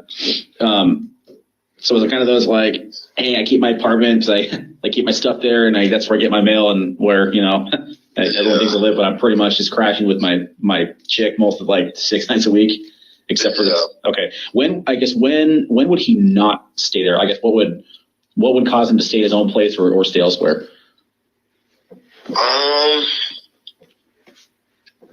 Maybe because like school, like he had an early class. I didn't really know his schedule that much because he wasn't living in the fraternity, so I didn't like know when he had class. And yeah. so like maybe if he had like an early class, he'd just stay home. So pretty much he just, I mean, except for keeping his stuff there, he pretty much lived with Xana. Yeah. Like, okay. Do you? So, yeah. he did keep his stuff there, though. Like, obviously, his parents, I'm sure, furnished his apartment, right? But like his stuff was at Xana's. His change of clothes, toothbrush, underwear, like that. He was living at Xana's. So you and Ethan were at the same Sigma Chi party, yeah? Yeah. Okay. Do you know where Ethan went after he left? Well, let me back up. Do you know when Ethan left the party? I do not know. Okay. When did you when find out that Ethan wasn't there anymore, if you remember? I don't. I don't know. Sure. And hey, man, I get it. If there's something that you like don't remember, I'm not asking you to like try to like guess and like give your best. If you guess, that's fine. You can't remember stuff that doesn't exist in your mind, you know. So it's fine if there's a question I ask that you can't hum with, you know. Thank you. Thank you. I knew I was sitting here trying to figure out what the last name was. I knew it was something like that, but that is the name. Jackson Schneider was the name is the name of Mowich's son. real quick, because I'm going to forget if I don't tell you now. There's an interview that I want really, really bad. I can't get it just through a FOIA because of who it is. But I have an idea. I came up with an idea this weekend, and I think that I have a 50-50 shot of it working. I'm not going to tell you right now who it is, but if I can get this interview, you guys are going to lose your ever-loving minds. I have a plan. The plan is currently in motion. It will probably take me about a month to learn if I even have a shot at getting this. If I do have a shot at getting this, I will tell you who it is. But for right now, I'm putting the plan in motion, and we may possibly be able to get an interview that would be insane. So I just wanted to let you know I came up with an idea. It's actually a really good idea, and it might actually work. If it does, I'll know within the month. About a month from now, it should probably take for me to get an answer. And then after that answer is when I can send in the FOIA. So if I get a response, I'll let you know. Just so you know. And also, we should have several FOIAs coming here anytime. All these FOIAs that I paid for, or we paid for, were requested back in the beginning-ish of July.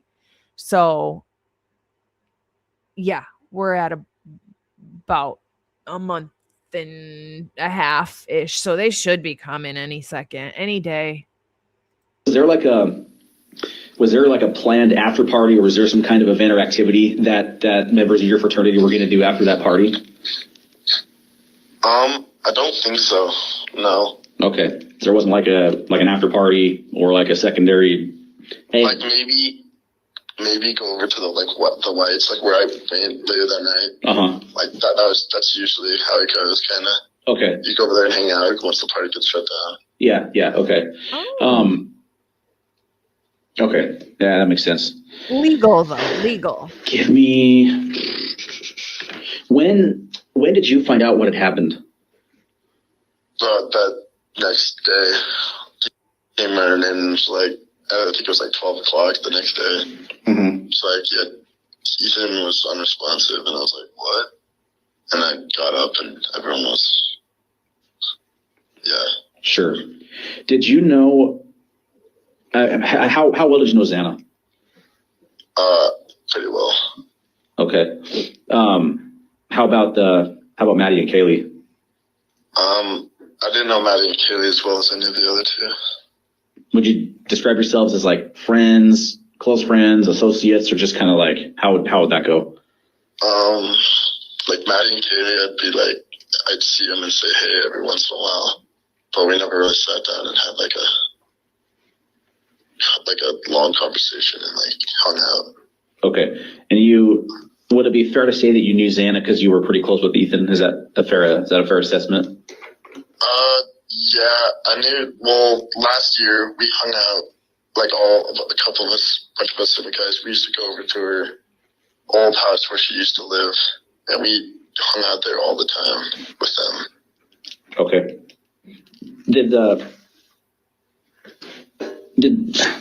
So I know you didn't know Maddie and Kaylee as well. Did Xana seem? Did she seem pretty happy most of the time? Like, did she like where she was living? Did she like her phase of the relationship? How would you describe her, just like personality wise and stuff as a whole? She was great. Yeah. Like she never ceased to like not put a smile on your face. She always seemed like, same with Ethan. Like I never saw those two in like a bad mood, but they were just like grumpy. They're always had a smile on their face. Sure. Just kind of like the life of the party people, always made you feel better kind of thing. Exactly. Yeah. Did Xana have any? Did she have any previous relationship? Not with Ethan, but did she have like any previous relationship drama, or were there any like exes or something that were kind of like a problem, or that went to the university that was just kind of ended on a bad note, or anything like that you know of? Not that I know of. No. Okay. Did you and you didn't did you know Xana before she started dating Ethan? I did, yeah. You did? Yeah. Okay. How long before, I guess, did you know her? Since I got to college. Okay. Did she ever have a boyfriend before Ethan? Not that I know of, no. Okay. And We do need that. Like, that would be amazing, because I feel like now we're getting like tons and tons and tons. You know, they interviewed people that was like the neighbor's sister's cousin's daughter's dog. They have interviewed so many. It's not just like neighbors that are nearby, friends that hung out with them, acquaintances. They interviewed like everybody everywhere. Like, we're getting to, well, by the time we have everything or close to everything, which will probably be 15 years from now, we're gonna have like a bajillion people to remember. as Good as that group as a whole, I guess, did you know their other 2 roommates? Yeah. Okay. Who were they?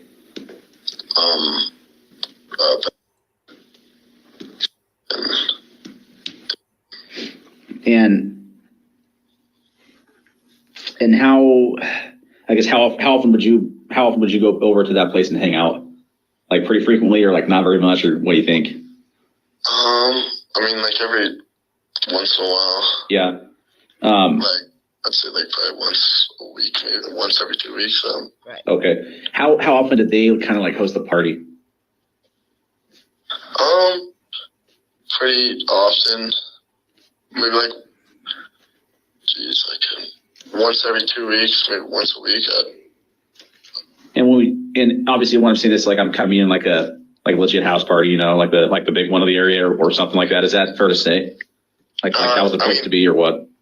Every once in a while they had like a bunch of people over there, but like a lot of times it was just kind of chill. Okay. And hang out.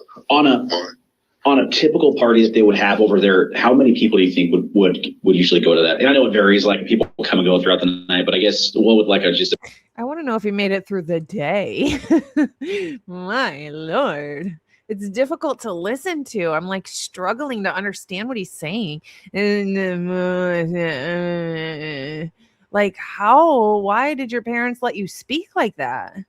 the average number to throw out would be? Probably like 50, 60 people. On like an average kind of just night, like an average party, if they're hosting? Yeah. Okay. As like, obviously, because the 5 girls live there and Ethan obviously crashed there quite a bit. I guess how would you describe that group of people in that house as a whole, like all 6 of them? Were they like, did they get along pretty well? Was there kind of some weird issues that you know of, or was like, you know what I'm saying? What was your read on everything? That my read on everything seemed fine, like that I know of, to the best of my knowledge. They all seem to get along pretty well. Yeah. Did I mean, all those people are really nice people. Like, I could see them. I mean, I didn't know Maddie or as well, but sure. But the other 4, yeah, I knew pretty well, and they were all really nice people. So. Did you know Ben pretty well? I know Ben pretty well. How long have you known her? Since I got to college. So like, help me. Was that about 1.5 years ago? Is that? Yeah, a year right. And a half Okay. ago. And dude, if I get something wrong, you got to correct me. Like I've talked to a lot of people, so I'm trying not. That's why I ask so many kind of like repeat questions, because you know I just want to make sure I'm not writing down the wrong stuff. You know what I mean? Yeah. Nice. So okay. Did Ben have a boyfriend?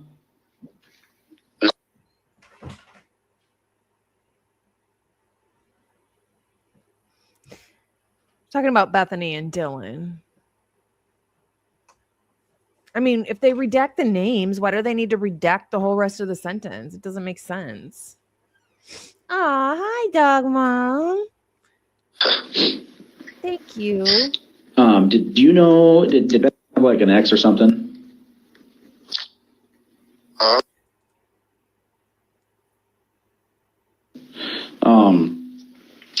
And how well did you know Dylan?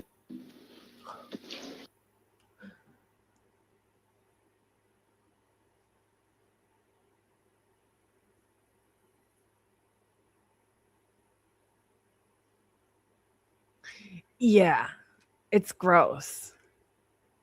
It's like a mouth breather. Ugh.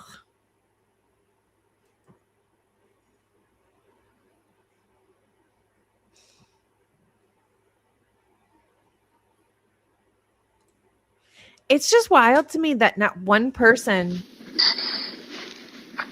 Give me one sec. has emotion. We've heard, I think, literally one.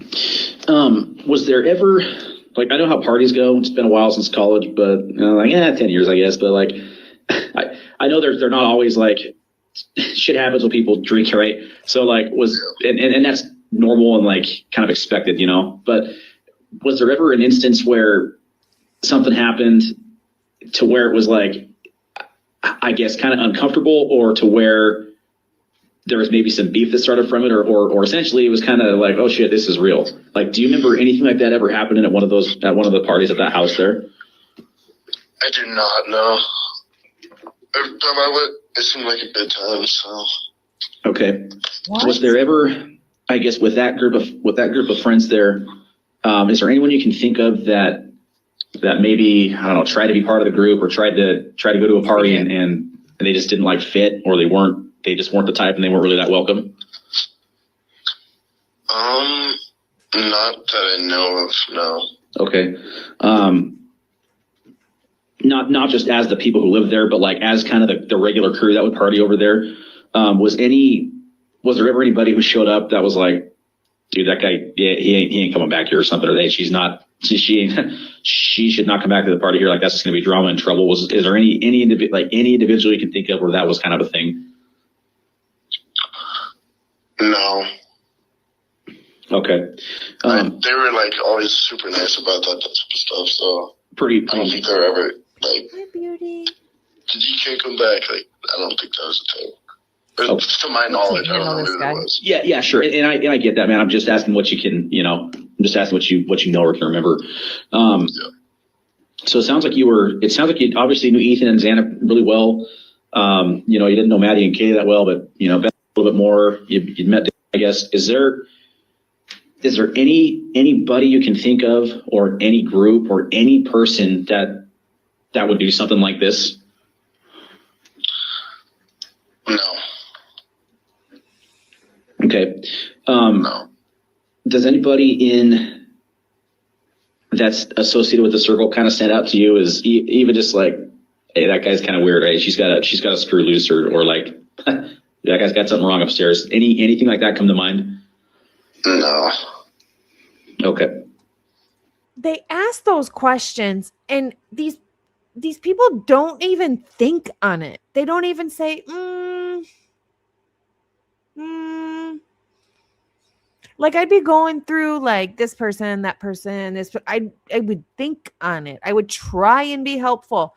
Not one of these people do that. They just, nope, gotta go. All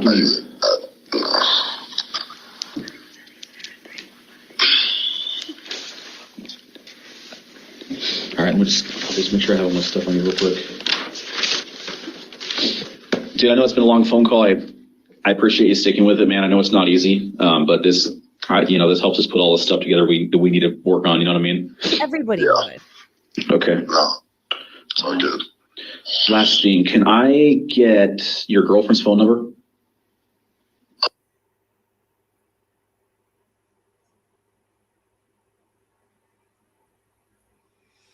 What if this kid just hung up on him, like, asking for my girl's phone number, bro? Yeah.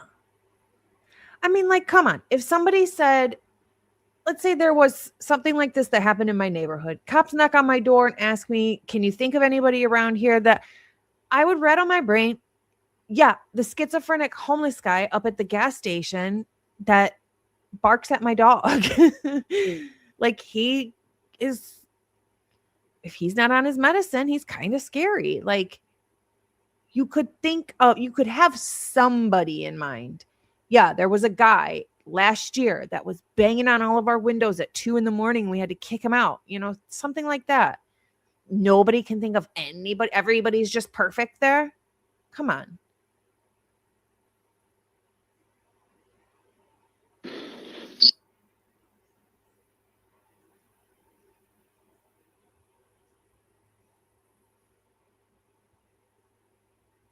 Yeah. Yeah. Okay. Tim, I think that's all I got for you right now. Just because of like, there's a lot of information that we're collecting and people we're talking to and whatnot. So it's possible that I'll reach out to you again or that somebody else will. I know it's not easy. I really appreciate you talking to me though. And the more we can learn, the closer we get to figuring this all out, you know. And I know it sucks, man. I know on my own experiences, I know it sucks, you know. So I appreciate you talking to me, man. We might reach out to you later. Obviously, it won't be tonight. So unless you got anything else for me or anything you think that I should know or that would be helpful, man, I'll let you go. Yeah, no, I wish I did, man. I wish I did. Okay. All right. Well, thanks for chatting, Tim. Yeah. All right. Didn't. See you. This kid did not care. He did not care at all. At all. At all. At all. Now we'll do Ava's. I put this one on. Take, I think, like 2 extra. And let it play for a little bit. And then I got sidetracked. December 8th, 2022. It is 1:04 p.m. ISP Detective Joe Lake with ISP Detective William Adams. And Will is preparing to dial. The phone number belonging to. She's so cute, though.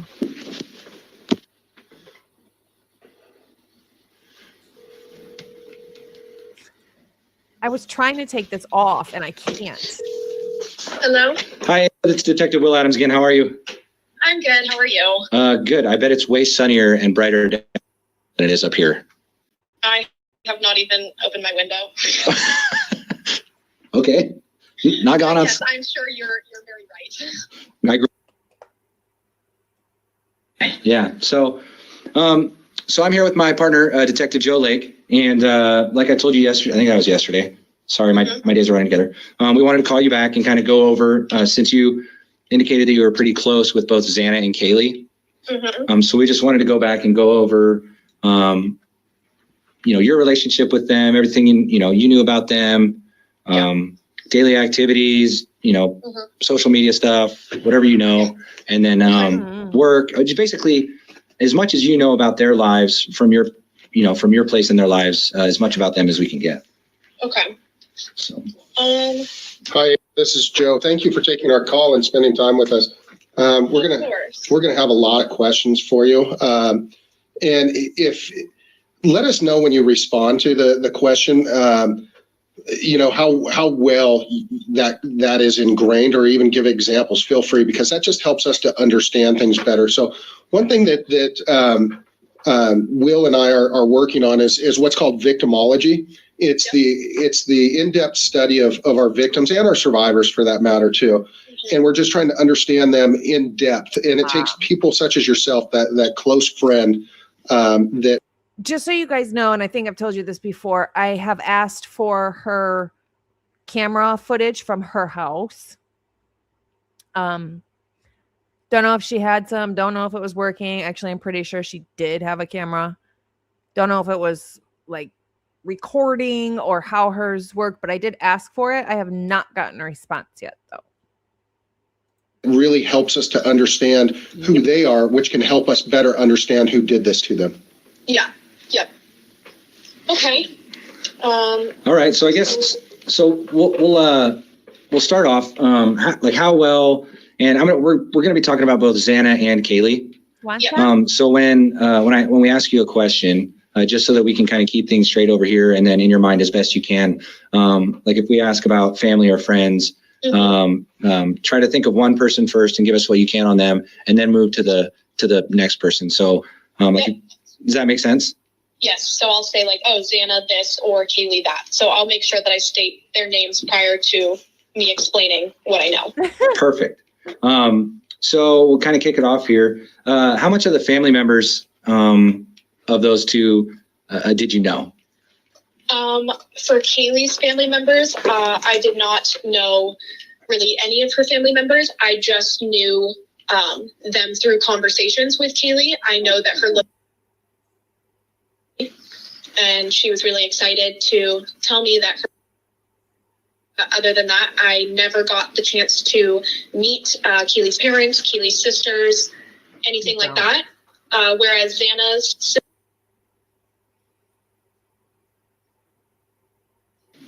frequently come and hang out with me and Xana and all of her roommates last year. So I knew through passing and through Xana, I never got the chance to meet Xana's dad. It does.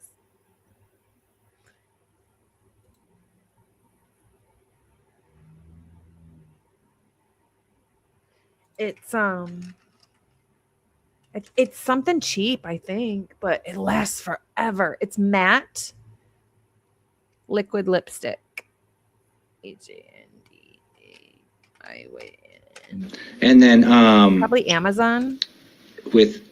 Oh man, there's a question That's that I had okay. for Kaylee. With Kaylee, you never met any of her family members, but she was excited about her. You remember regarding family? I remember yesterday you told, I believe it was you that told me that her mom wouldn't let her come home because of her hyper dog. Is that right? I don't recall. I never said that information to you, but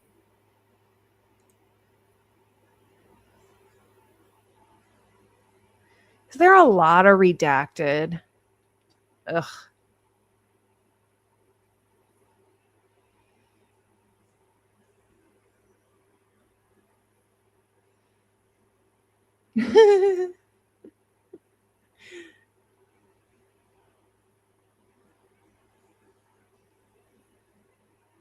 I like her hair color though. I think it's cute.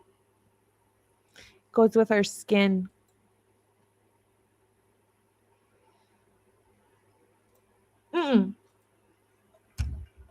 No. It's this.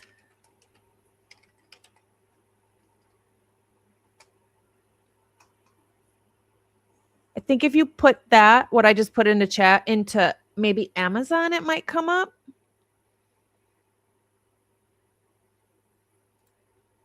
That's the name of it. And then it's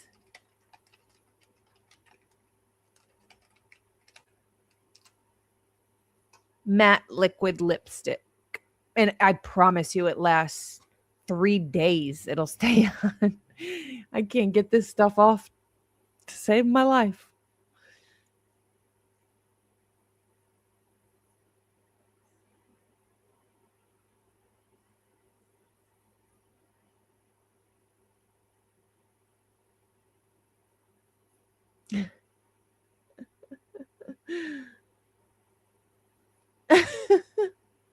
I know.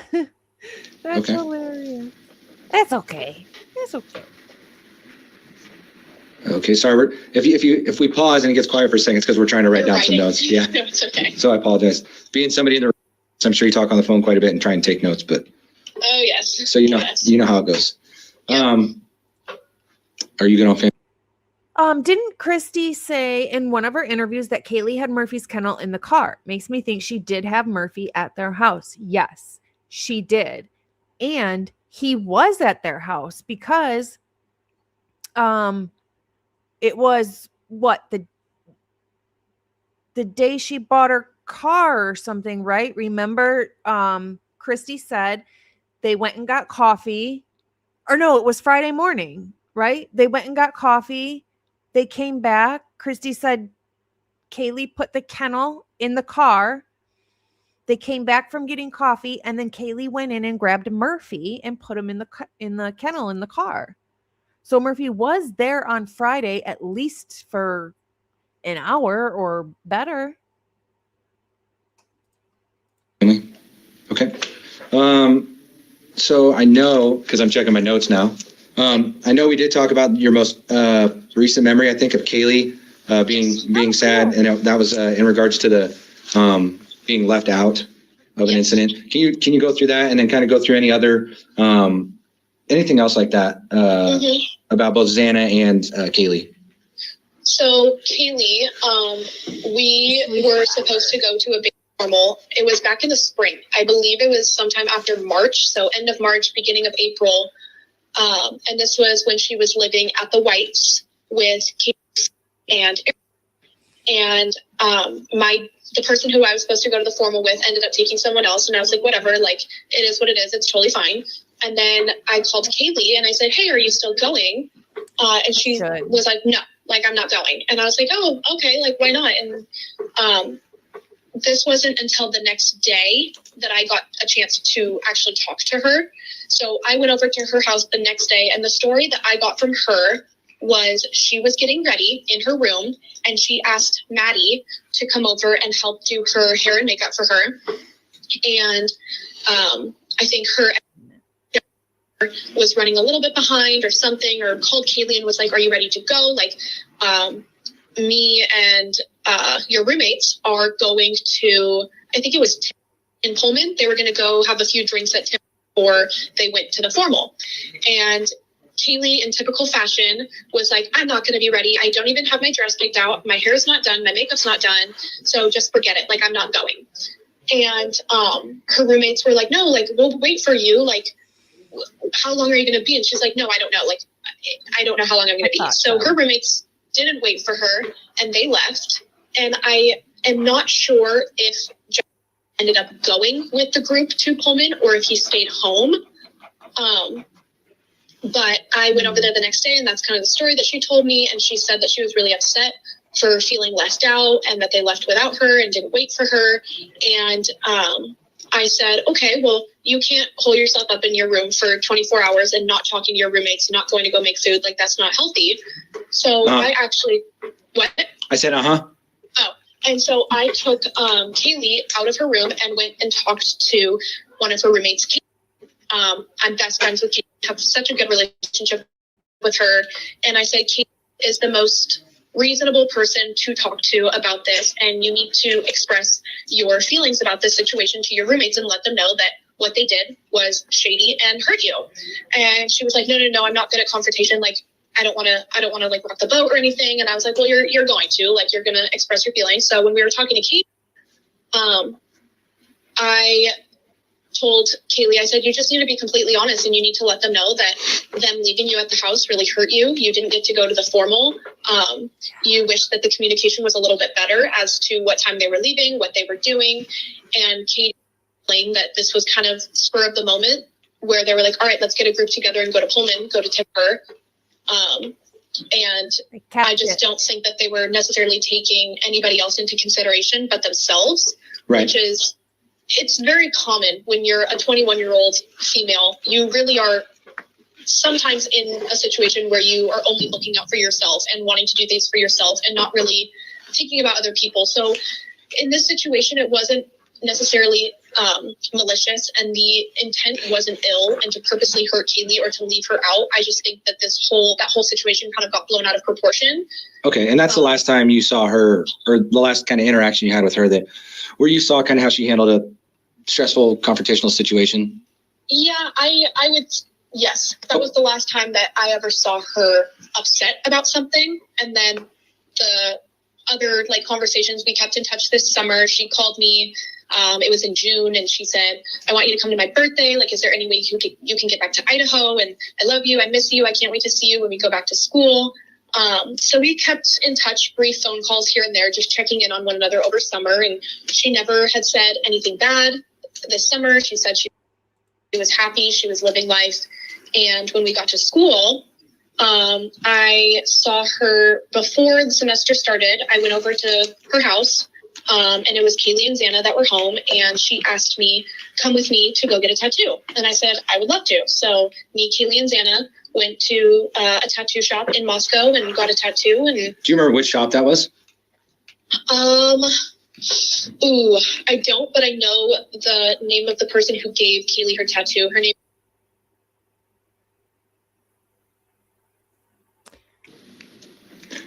I want to address this comment.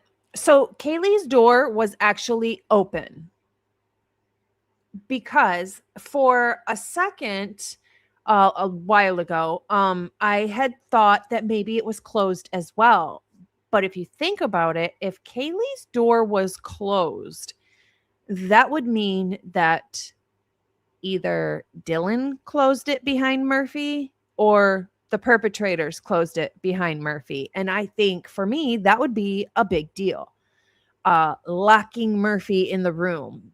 But then we realized that no, Kaylee's door was actually left open and Murphy was just laying in the bed. I think it would be way more strange, and it would leave more to the story if somebody had actually closed Murphy in, because we can see Murphy running around the neighborhood at 6 something in the morning. So that would mean that somebody would have had to lock Murphy in Kaylee's room after 6 something in the morning, right? So that would have to be either Dylan or Bethany, or the perpetrators were still there at 6 something in the morning. So that's why I thought that the whole Kaylee's door being opened or closed would have been really interesting. So I went in digging and found out that it was actually left open. So didn't give us any more information. It being left open doesn't really tell us anything. So I was disappointed. That was local. You said in Moscow? Yes. Do you know what she got? Do you know what the tattoo was that she got? It was on her forearm, right above the crease, like of her elbow on the front side, and it was a tattoo for her grandfather. And it was, I think, like 3 or 4 words, like maybe walk in his steps or something that symbolized her. Wish you were here is what her tattoo said. I'm surprised there's a tattoo shop in Moscow. I'm surprised there's more than one. Her grandfather. Okay. And what tattoo did you guys get matching tattoos or kind of same? No. She just wanted us to come with her because she was scared and she was like, I need help. So that was really the last time that we got to spend, I would say, quality time together. And then the last time I saw her was through passing. She had been out drinking at the Whites, and I saw her walking on Queen Road, King Street or whatever, and I was outside. And I said, hey, sis, like, where are you going? She's like, oh, we're going to the neighbor's house. Like, we're just having fun. And she was with. And at this time, this was a night that the cops were out giving a lot of MIPs or open containers. And I was just like, all right, Keely, well. Hold on, Turkey. I got to know this information. So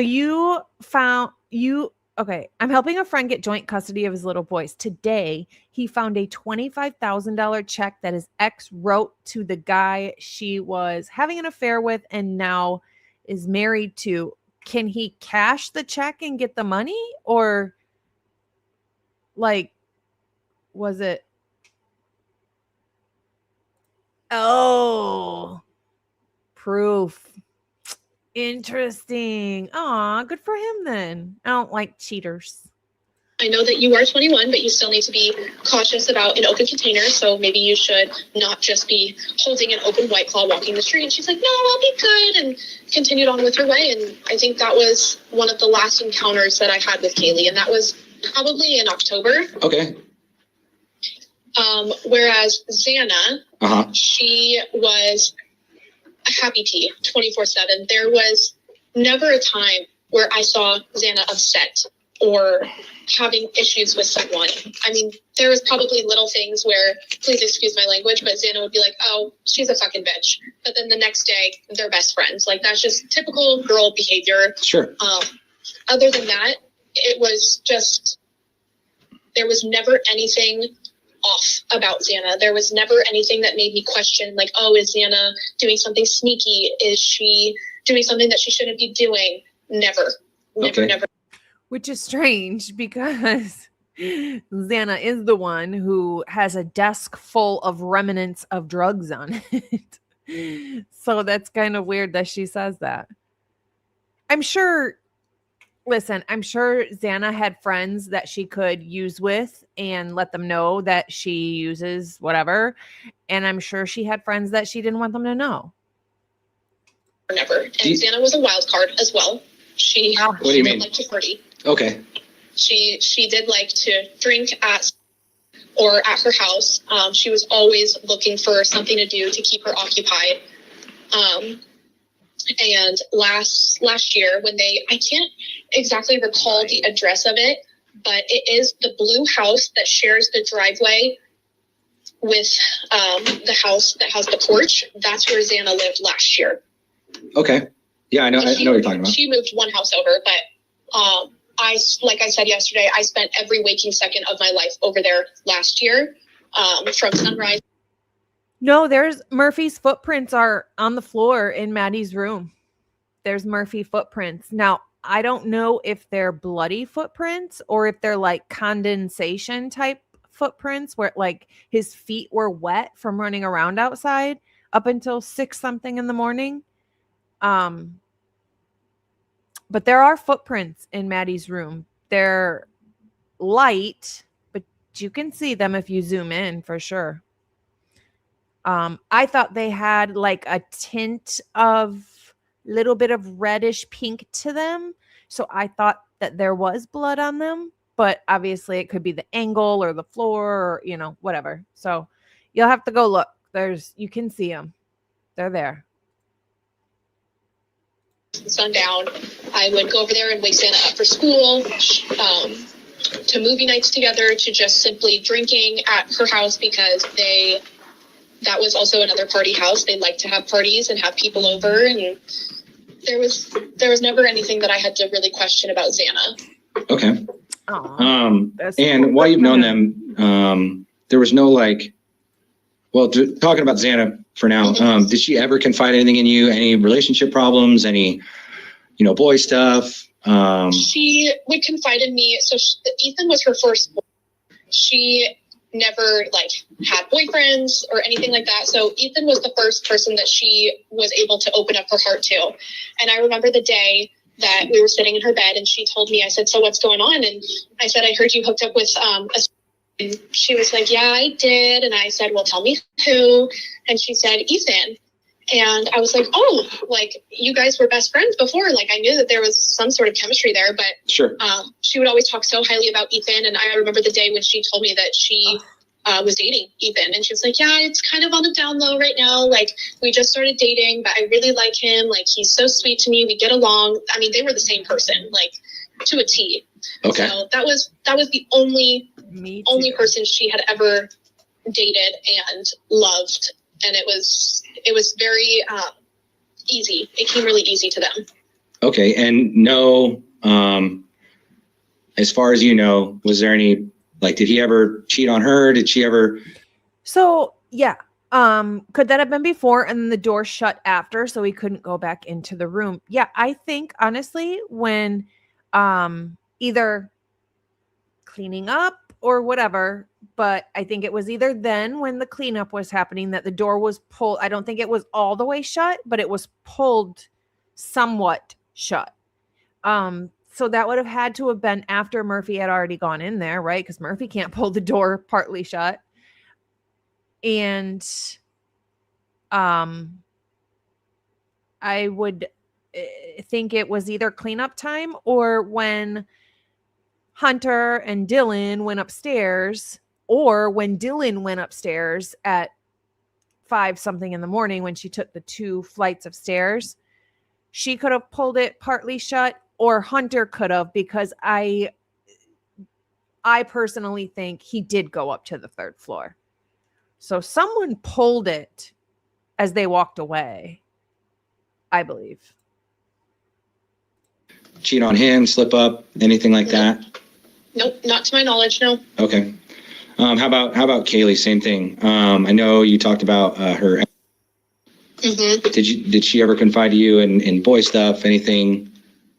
The only time we really ever talked about boys was MPD. That day, that afternoon. He was scared. But nothing that was really out of the ordinary. Typical Kaylee behavior, she would get upset about something and blow it completely out of proportion. I actually posted a short today about Kaylee's. Jules and I were talking about it. So I posted a short about that today. Kaylee Slider was absolutely open, which I find very interesting because when Dylan was interviewed, she specifically says, well, it wouldn't be that difficult for somebody to jump up onto the 3rd floor balcony and come in through the 3rd floor, which I'm like, it sounds like, Kaylee's Slider was open, right? and be like, all right, Jack, well, I'm not talking to you. Like, we're on a break. Okay. And Jack was very calm with her, very down to earth, sweetest boy ever. And he would always be like, Kaylee, we need to talk about this. Like, you can't just all of a sudden throw your emotions at me. So they dated for a while. And over summer, I asked Kaylee, I was on FaceTime with her while she was hanging out with my best friend. And I said, so like, but he would have known not to step in. You can't just not step in the blood. Look at Xana's room. You can't just not step in that blood. Like, come on. He's chasing her around the room. He's stabbing her everywhere. And he's standing in the doorway. You can't not step in that blood. You also don't know where blood is going to land. So you can't know that to not step in blood. You don't know where blood's going to land. You got cast off. Whoever did this probably had it all the way up and down their back, ceilings, walls, floors. You don't know. You can't avoid blood spatter to not step in it. Like, that's not a thing. How are you and Jack doing? And she goes, oh, you haven't heard? And I'm like, no. And she goes, Jack and I broke up like 2 months ago. And I was like, oh, like, why? And she goes, kind of the same reason why you and your ex broke up. Like, we grew apart. We started becoming more friends than girlfriend because we had dated for so long. And she said it was just easier to kind of focus on myself for a little bit and focus on my plan since I am graduating. Right. I know that before it was over summer, her and Jack were still dating, they were talking about moving together, whether it was to Charlotte or Texas or anywhere outside of Idaho. They wanted to move together. Okay. But they did have a really good relationship, and he loved her. She loved him. They were honestly, like, they were probably going to get married by the things that she said about him and he said about her. Okay. And so after her and Jack broke up, when about do you think they broke up? I would say towards the end of summer, so maybe end of July, early August. Okay. Because I know that they were still dating by her birthday, and she is born June. So June, I think 9th or 8th is her birthday. Uh-huh. And I know they're still together. So it must have been sometime after that, between July and August. Okay. And I saw that when you guys go back to school, obviously. I believe I saw a paw print on Maddie's on the bed in blood. It's faint, but I believe I might have seen one as well. I think I pointed it out before. I think I saw one as well. Obviously, she was still single, right? Or not with Jack. Was she putting herself out there? Was she seeing guys, dating guys? Not at all. To my knowledge, no. She was someone who was very content with her life and was content just taking a break from Jack and wanted to focus on her. And she never really threw herself at guys. If anything, if a guy hit on her, she was kind of more so the type of person that was like, oh, ew. Like, so like I don't know how she wouldn't express that to this person, but she would always be like, this guy was trying to talk to me and I'm not interested in him, or something like that along the lines. But she never made it known to that person that she wasn't interested. Okay. But she was, yeah, there was. So I guess nothing. I'm trying to understand that. So if a guy comes up to her and she or he hits on her or gives her a pickup line or whatever, and she's not interested, I mean, like, the response would be, ha ha ha, oh, that's so sweet, or that's so funny, and trying to end the conversation right there.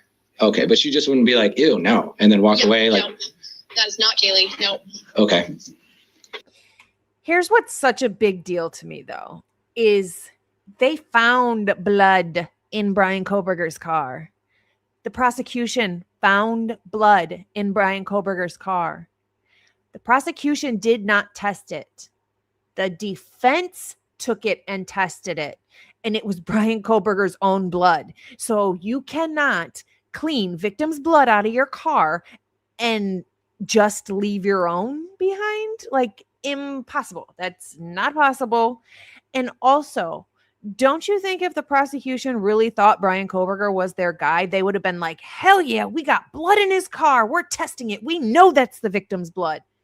But they did not do that. They said, we've got blood. We're not going to test it. And the defense took it so confidently knowing it would not be the victim's blood. And they were right. That's a huge deal. Same with the blood in his bedroom, on his bed. The defense got a presumptive positive for blood on his bed, and they chose not to test it. The defense tested it. That's some wild stuff. So she was just nice about it. Yes. And she'd be like, I'm going to go find my girlfriends now. Like, it was nice talking to you or whatever. Okay. She would never make a negative comment towards someone who was trying to hit on her or whatever.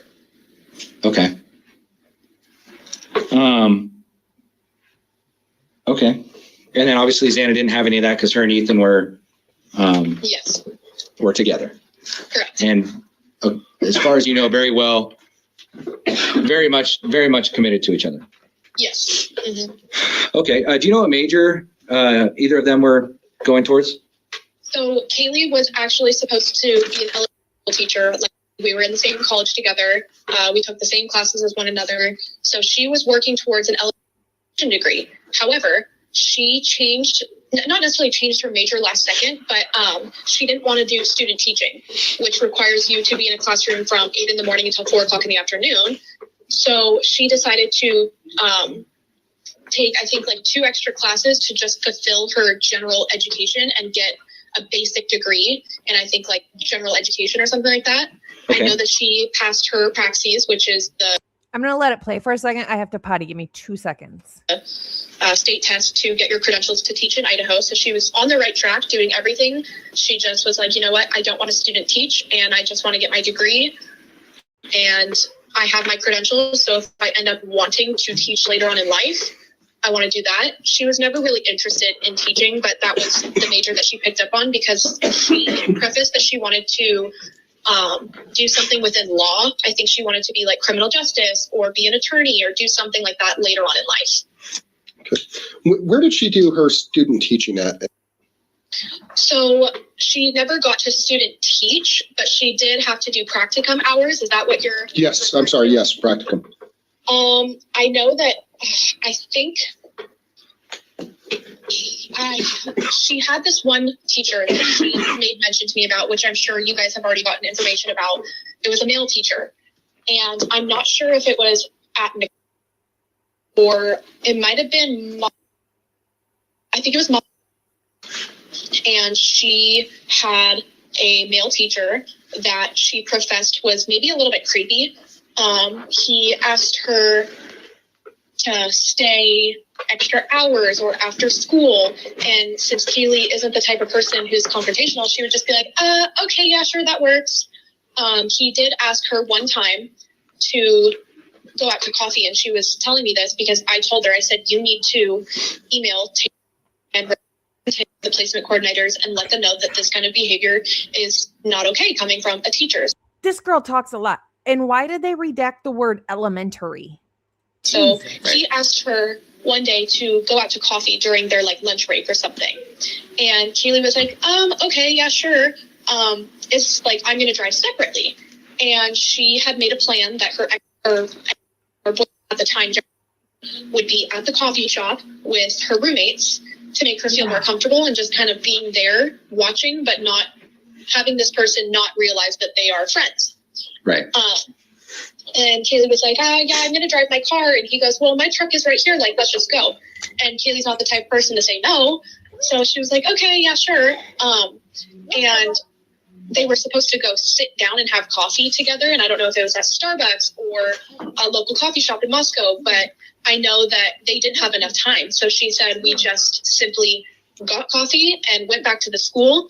And she never said anything like of him trying to make a move on her in the car or being creepy with her in the car. She just was like, I think that it's very weird that my practicum teacher, who's a male, is very adamant on wanting to get coffee with me and taking me out to go get coffee. Like, if he wanted to bring me coffee from the morning, like if he was stopping at Starbucks. I did. When it happened, I showed it and talked about it several times. It's a big deal. It's a big deal specifically because there was a lot of blood. And we didn't see that in Maddie and Kaylee's room. We didn't see that much. Not as much as hers. And that was really, really sad, actually. Really, really sad. Yeah, but we showed it and talked about it a lot when it first happened. It was horrific. And I was meeting him at the school. Sure, great. But to actually go get coffee with me, she said it was very weird. Right. So I told her, I said, you need to call Tate and Rebecca and let them know that this is not okay. And she was a little worried because whoever the placement coordinator is or someone within the educational field has a very close relationship with her practicum teacher. Okay. So she didn't really want to rock the boat or make a big deal out of this. And I said, well, Kaylee, if you're not going to say something, like, you just need to keep your guard up and keep a mental note of some of the things that are bothering you. And that was really the only story that she had made mention of this practicum teacher being weird. Okay.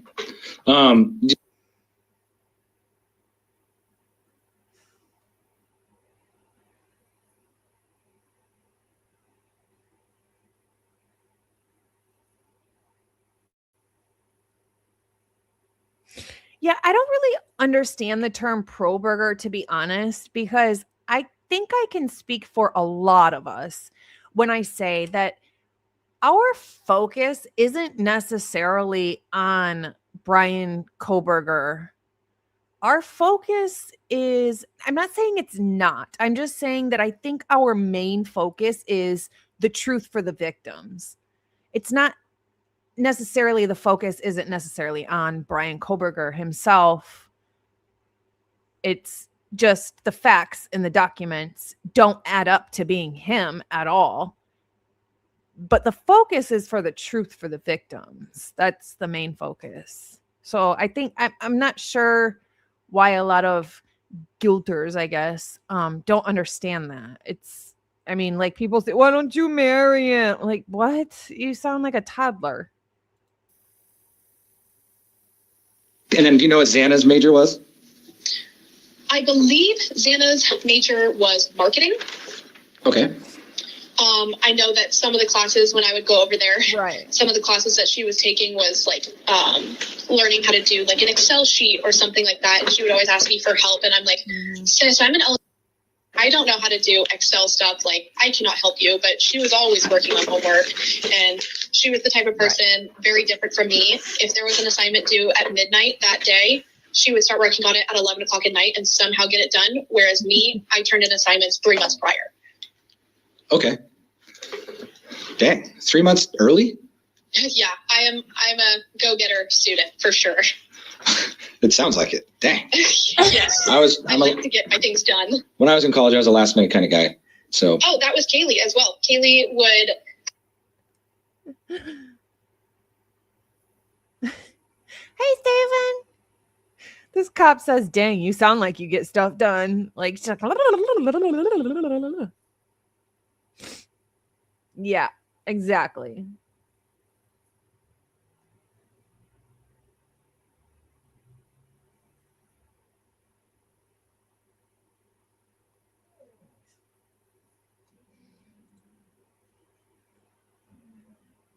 Bronxy, why are you crying, buddy? It's redacted right here. A lot. Oh, wait. This one. Head wounds bleed a lot. I have a head wound. I have a scar from a head wound. And my house looked like a dang murder scene. Actually, I think my house had more blood in it than Kaylee and Maddie's room did. Like, it's a lot. And my scar is, like, not that big. I mean, you can barely see it. But yes, I have had a head wound and it was literally spraying out of my head. Like, it's a lot. Head wounds are crazy, crazy, crazy. So yeah. And the fact that all of them had so many. Yeah, my goodness. Bronxy wants one. Did I pause it? Oh, it's playing. Super redacted. So much. So much.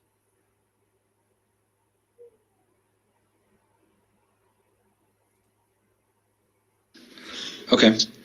Moving on just a little bit. extracurricular stuff like hobbies, parties, things like that. What do you know about Xana and Kaylee? What did they like to do? I guess outside of parties and drinking. Xana, I don't believe she skied or snowboarded, but during the winter time, it was Xana's favorite thing to do was to sled down Lower 40. Okay. Kaylee liked taking her dog out on walks all the time, and since has a golden doodle as well, they're both the same age, they would meet up what I think would be almost every day, if not every few days. How come nobody else said they saw Kaylee taking the dog on a walk, except for what, the other neighbor that takes their dog on a walk? The Justin guy? I think he's the only one who said that. Give me a ball, Bronxy. Bring it here. I think he's the only one that said that. I haven't heard anybody else really say. And what's interesting is we don't hear Dylan or Bethany say that either, that Kaylee always took Murphy on walks. Just recently, like within the last couple of months, it was a consistent hangout session for them to bring their dogs, and they would go on walks together or bring their dogs to the park and be able to catch up. So Kaylee likes walking her dog with. Okay. I don't believe Kaylee was a snowboarder or a skier either. Kaylee, I know, always ranted and raved about her working at multiple coffee shops up in Coeur d'Alene, so she liked making espressos for her friends and doing things like that. But okay, I know that Xana did like to go boating with Ethan's family in the summertime, and she spent a lot of time up with him. Okay. I know that Kaylee's, I don't know if it's Kaylee's sister. I can't remember if it was her sister, but she said someone, either her sister or someone close to her, recently moved to like the same area, and she was planning a trip to come down this last summer. And she was like, if I do come, like, you should meet me down there. So she was an adventurous type of person. She loved adventure. She loved planning trips. This is wild. Going camping with her friends and doing things like that. Gotta go. Yeah. He's got a potty. Now, like Joe here said, some of these, well, I don't know if he said it or not, but some of these questions are going to be tough. And, you know, there's a bit of an underworld, right, in college. What do you know about, let's see how I phrased it earlier. What do you know about like the dark circle of the group, or the people that they hung out with, or they themselves? For Xana, there was never a dark circle around her, to my knowledge. I guess what I mean by that is like did they bad people? Well, did they use drugs? Did they try drugs at parties? Do you know if they had a habit of that kind of thing? So part of the dark circle would be things that public light is not shed upon. Okay. It's kind of that stuff that's a little more on the secretive side, where it might be known through some friends, but not all. It certainly isn't likely shared with family or in their public profile, their public persona. Okay, give me 1 second. Okay. I'll let it play. I know that last year when I was constantly over at Xana's house, I know she has tried drugs before. I believe she's done cocaine a few times. It was never something that was a regular pattern for Xana, because if it was, I don't surround myself with people of that kind. So I know she has openly told me, like, I've tried cocaine a few times. I know that Kaylee, I don't believe, had a prescription for Adderall, but she was using Adderall quite a bit and I'm not sure where she got it from, but she would not necessarily abuse Adderall, but she would take Adderall to stay awake and crank out homework or do something. So I know that she has done Adderall before, and I know that Xana has tried drugs before, but it wasn't something that I really ever witnessed Xana doing. I witnessed Kaylee take an Adderall one time, but that was kind of about it. And I don't know if Maddie did the same thing, and I don't believe Ethan was that way either, but I can't really speak on their behalf. Okay. You didn't know them as well as you knew Kaylee and Xana. Correct. The only reason why I really knew Ethan was through Xana and through mutual friends before they started dating. So I did hang out with Ethan quite a bit. Okay. But it was more so just like at lodge parties where he would call me over to come do his eyebrows or help him with his homework when he was over at Xana's house. But there was never a time where just him and I would be hanging out. Okay. And are you aware of any, did either of the girls or any of the girls, have you heard anything about secret relationships, anything, No. that was on the, no. Nope. And the only person, if Kaylee did have her deepest, darkest secrets, the only person that would have known is Maddie. Okay. And why do you feel that way? Because that was her best friend. She was able to tell Maddie everything, and Maddie had no judgment, and Maddie would never go behind her back or do something to jeopardize that secret. Whereas Xana didn't have secrets, at least to my knowledge. She was very open with me. But like if there was something that, just putting this out there, not saying that this is true, but let's just say Kaylee might have been hooking up with somebody and she didn't want anybody to know because she didn't want to getting around Moscow or whatever, the only person she would have told is Maddie. Okay. Since we're kind of in the vein and you brought that up, have you ever heard any rumors like that about Kaylee or Xana? Nope. How about Madison? Was Madison hooking up with anyone? That's what it sounds like. I don't believe so. I believe that she had a very strong relationship with her boyfriend. I know that he graduated, but he would come up and visit her as much as possible.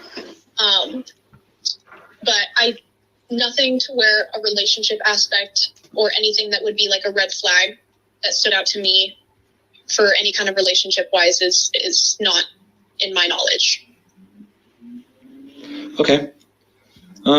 I think that's an interesting thought, Psycho Stench. And I think that, some of us has said like the sheath could have been the victims and the perpetrator took it when they were trying to defend themselves.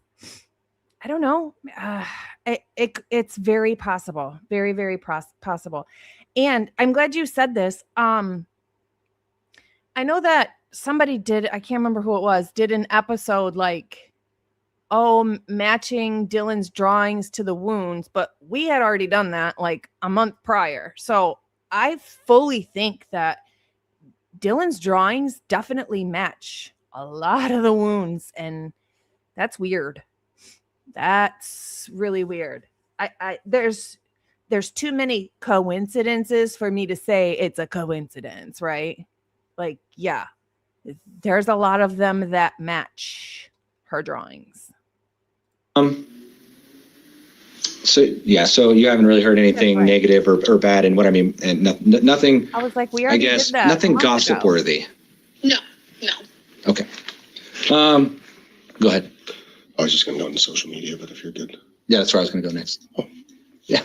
All right. So let's talk about a little social media stuff. Did they have any? I mean, obviously they have Facebook and Instagram. Were they pretty active on there? Were you friends with them on those platforms? Yes. I was friends with all four of them on Instagram. I was friends with Kaylee and Xana on TikTok. I believe I was friends with all four of them, if not even Xana and Kaylee on Facebook as well. I don't know if Xana had Twitter. This girl would make a great helicopter mom, right? Am I right?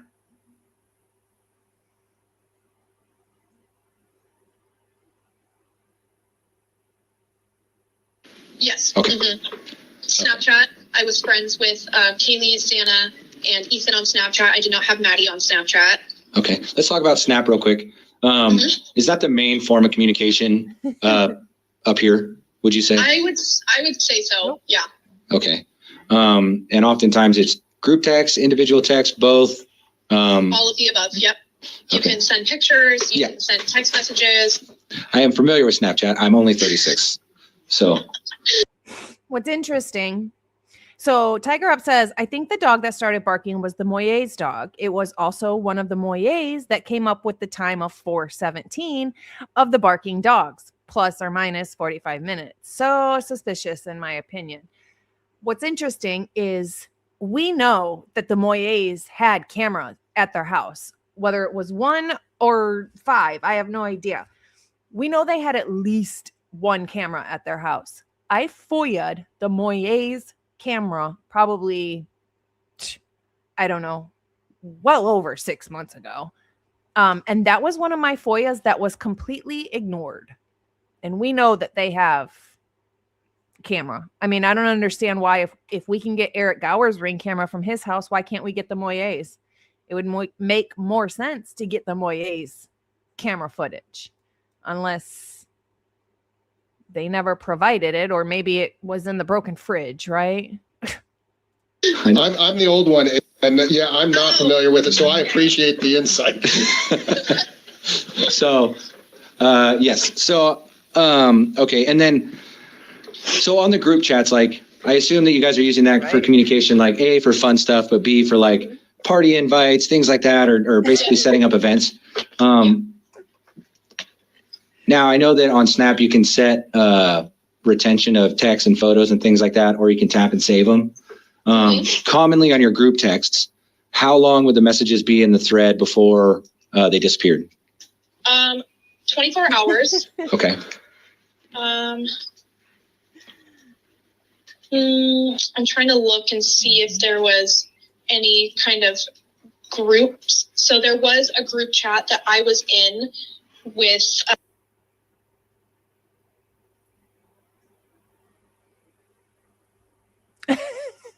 and this was last year when we were talking about doing Whatever. A Secret Santa. Yeah. That's hilarious. So that was really the only thing that Snapchats were saved in. Okay. Yeah, most of the time you can either do it where the conversation disappears right away, or you can change the setting to 24 hours. Right. Or you can actually save the message in it and it's there forever. Right. Do you have any messages on Snap between you and Kaylee or Xana that were saved? I do. Okay. Anything important that we should know about in those messages, or is it? And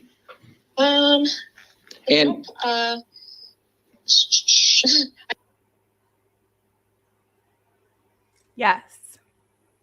Yes. Did somebody do a video on that recently?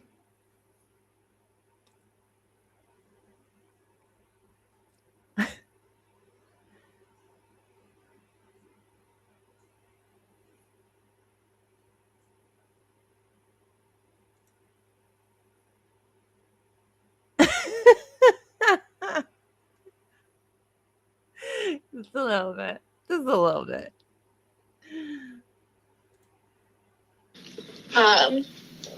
okay. So nothing crazy on there. She didn't like her nor Xana. Does anybody know where Shadow Ghost is from? Do you know what state he lives in? Anybody? I didn't complain to you about anything on there and you happen to save it or anything like that? Okay. And then Xana, all we have is pictures together and then one little text message that we used to say towards one another. That was it. What was that used to say to each other?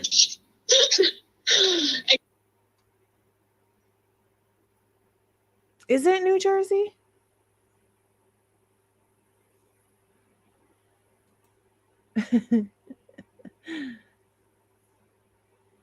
Is it? Okay.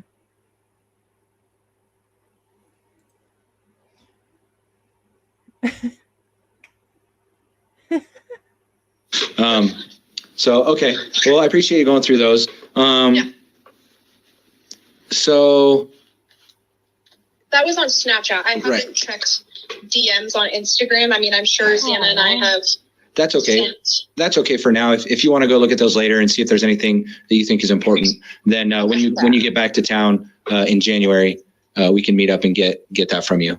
So would it be fair to say that if people wanted to hide anything about themselves and they needed to communicate about it, it's likely that happened on Snapchat? Either likely that it happened on Snapchat or it was mouth to ear. Sure. Yeah, in person type stuff. Yep. Mm-hmm. Okay. But if it wasn't, it would probably be in Snapchat or possibly like where Kaylee's concerned, probably a text message to Maddie or through Snapchat. Okay. Do you know, I know a lot of people are using WhatsApp these days, especially if they have friends and family that maybe out of the country or they're on vacation or things like that. Do you know if any of them were using WhatsApp?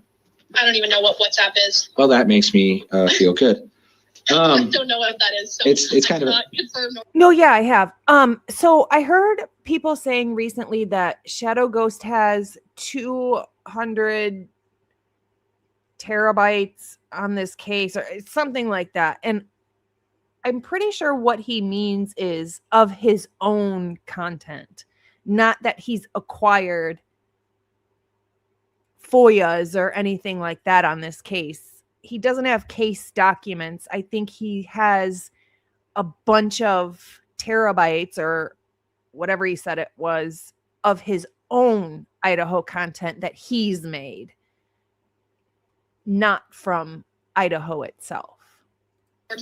It's another messaging app that with settings to erase and Do you guys remember Casper West? What happened to him? I liked his videos. encrypt messages type thing. Kind of. Don't think that any of us would use that. Okay. Unless someone was hiding something. But for me, I don't know what it is. I don't know anyone who's like, oh, do you have WhatsApp? Like, you should get it. Like, it's never been a conversation of that app. Sure. Okay. Do you think, now this will kind of tie into the work stuff that you and I talked about a little bit yesterday, with both Kaylee and Xana. Yep. Do you know what Xana did for work? Did she work at all? She worked at Mad Greek. It was very sporadic when she would work. So a friend of mine is really, really, really close friends with Kopaka's best friend. And he was interviewed and he lives near me. But I haven't really. So I reached out to my friend who knows him, who said he would ask him for me if he would want to come on and talk to me. I reached out to him and I was like, hey, how are you? And then I never said anything about Darren Duncan doing an interview. So I'll have to text him back and be like, oh, I reached out because I was going to see if Darren would want to come on. And that's all I have to do is just reach out. So I could interview Darren Duncan if you guys would be interested in that, which was Kopaka's best friend. So, but other than that, no, I haven't reached out to anybody. Nope, I have not. I don't even reach out to other creators really to do. I should. It's fun. It's so much fun. I just don't think about it really. I don't know. Xana was the type of person that would work and collect her tips for beer money. On the Rover. Okay. So I believe the $6,500 she got from her Subaru, she put it as a down payment on the Range Rover.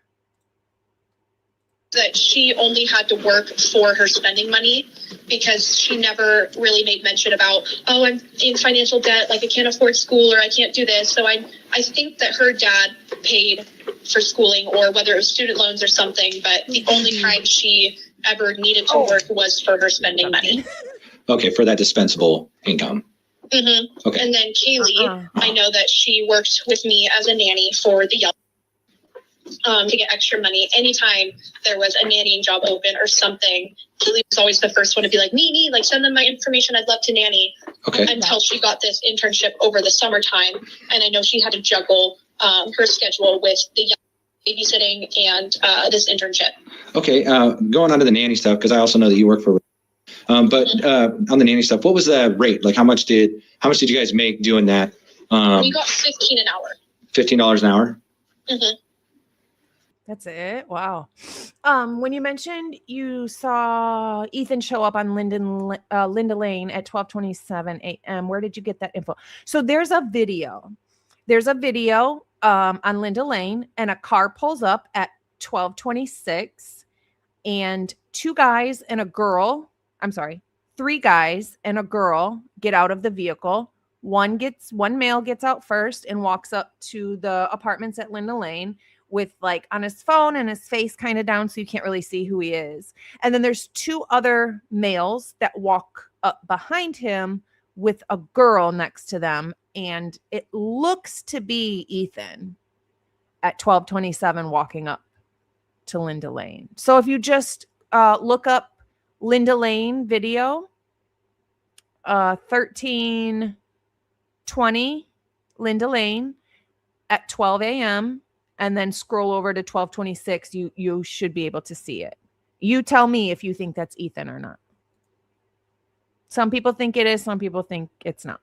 And most of the time, like, because the mother worked a full day from 8 o'clock in the morning until 4 to 5 p.m. at night. So we would be getting paid $15 an hour for, I think, like an 8-hour day. And that was Kaylee's like big source of income last semester in the spring, when we were basically doing like a little tag team, and we had a schedule going between me, Kaylee, and where we would schedule out our weeks, and I'd be like, okay, I'm taking morning shift on Monday. Kaylee's going to take afternoon. Kaylee will have the girls all day on like Friday or whatever it was. So we kind of had a very set schedule going. Okay. And that was with the, and so it wasn't just like you and Kaylee doing it. There was a few other girls you mentioned that, that did that as well. Mm-hmm. Okay. And everyone got paid $15 an hour? Yes. Okay. And how did they pay you? Did they pay you cash, check? No. Was it always? Yes. Okay. And I know that Kaylee was the only one who was in Moscow over summer, so that's why I used Kaylee rather than me, Kaylee, and Bailey. So I know that Kaylee got quite a bit of time with the girls in Moscow, and I know that she sent me a picture. Wait, what? Kaylee was the only one who was not in Moscow during the summer? I thought Xana went to Ethan's for the whole summer. What is she talking about? Am I missing something here? Didn't Xana go to Ethan's families for the entire summer? What is she talking about? Picture on her 21st birthday of her watching the girls. And then I believe on her 21st birthday that night, she went to Pullman with Jill and some of her friends, maybe later that evening. Okay. Was that primarily through Mrs. Yell, or was that through the school? How does that work? It was through, because her husband actually ran into me at the Kiddie Dome and said, "Hey, do you like kids?" And I go, "Yeah." And he goes, "Want to babysit my kids?" Oh, and maybe. I'm like, okay. "Yeah, sure. Like, send me your wife's number." And I called one night and I said, "Hey, I ran into at the Kiddie Dome, and he said that you need a nanny." And I went over to her house that night and met with her and instantly fell in love with her family and her kids. And she is exhausting. She's exhausting. Like, slow it down, girl. She was like, "So here's the thing. I need a babysitter from 7:30 in the morning until 5 o'clock Monday through Friday." And I go, "Okay, don't worry. Like, I got it." And so I put a feeler out to all my friends and said, "Send me your guys' schedules." And Kaylee reached out to me. Katie reached out to me. Bailey reached out to me. And that's kind of how we got a set schedule going. And I think maybe I met Kaylee beforehand. If not, I think Alicia just felt comfortable and confident in my decision on who I would let around her kids, since her kids are basically my kids now. So she felt comfortable enough being like, "Okay, I trust your judgment in these girls, and if you trust them with the kids, then I do too." So I think one day I came home and it was Kaylee's shift, and that's when they met. And ever since then, Kaylee was just working for her. Okay. So was it always the kind of that schedule, that Monday through Friday in the morning, or were there times where the needed a break and maybe a little husband-wife time, so they asked you or Kaylee or the other girls to maybe take care of it at night? Yep. So there was a few times where would go on date nights, and I was always first. She's just saying a whole bunch of nothing, right? I don't know if they like skiing or not, or snowboarding or what. Come on, dude. Like, get a hold of your interview. It reminds me, honestly, of Hitler. Like, get a hold of your courtroom, dude. Like, they're making you look stupid. Take control of your interview, dude. Let's go. Go-to person when I was in Moscow for date nights and anything like that. So she'd call me first, and if I couldn't, then she would text the few other babysitters that she had. So I was her go-to person, and then if I couldn't do it, she would send out the feeler to everybody else. Okay. And, I know from, how people network and other things, did that ever translate into performing that same role for other families, other professors, other people within the university? Can you clarify that question? Yeah, well, it's, so did the young ever refer you also to to babysit for any of the other university family? Who were some of the other families that maybe you and Kaylee babysat for? I don't know if I ever referred Kaylee to other people, since I was, like I said, a go-to person. But I was the go-to person. Her kids are my kids now. and there might have been one or two times where Kaylee watched the girls, but I can't be 100% certain. And then I think there was like one or two other families that Elise had sent my contact information to for occasional date nights or spur of the moment, because I also knew I was not a partier. I did not go out. And she was like, it's a Saturday night. It's 8 p.m. I'm sure you can call her. And so people would call me and be like, hey, can you be here in 30 minutes and watch my kids? And I was like, yep, I can. That was very nice of you to do so. Very focused on your schoolwork, it sounds like. Thank you, love. Yeah, and sleep. I like I'm a homebody for sure. Well, you sound very dedicated to us, and we commend you. Yeah, that's a great trait to have, especially, and I don't mean this in any other way than a compliment, but for your age group, it sounds like you were very driven, dedicated, and committed to your future. 100%. 100%. So with the babysitting, have you or any of the other gals that did this babysitting and things like that? Real quick, back up for a second. The other girls that you said that would shoot out the information to? Text. Yeah. Who can you slowly go through their names, because you said them a bunch of times, but it's a little fast in my hand. Yes.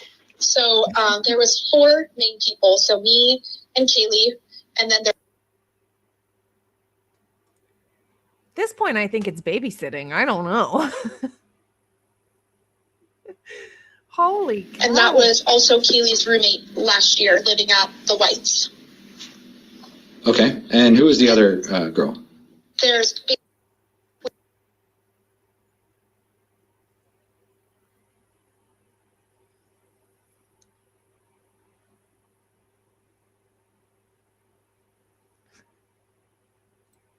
Yeah.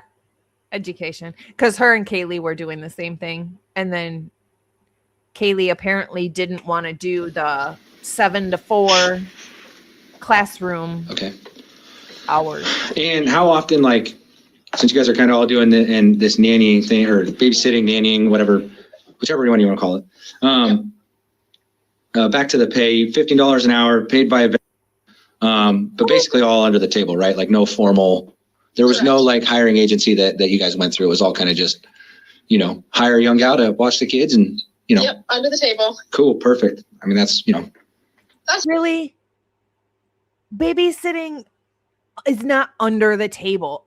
Most people who babysit get paid cash. Like, it's not an under the table. That's not what that means. What the heck? This girl, That's the way to go. That is the way to go. Taxes taken out. Yeah. With any of the families that you guys babysat for, and I don't know if it's you had maybe a couple others. I don't know about the other girls. I'll have to follow up with them. Was there ever any weird interactions with the parents, or the parents, the husbands, the wives? Was there ever any weird interactions that occurred for any of the girls? Nope, none.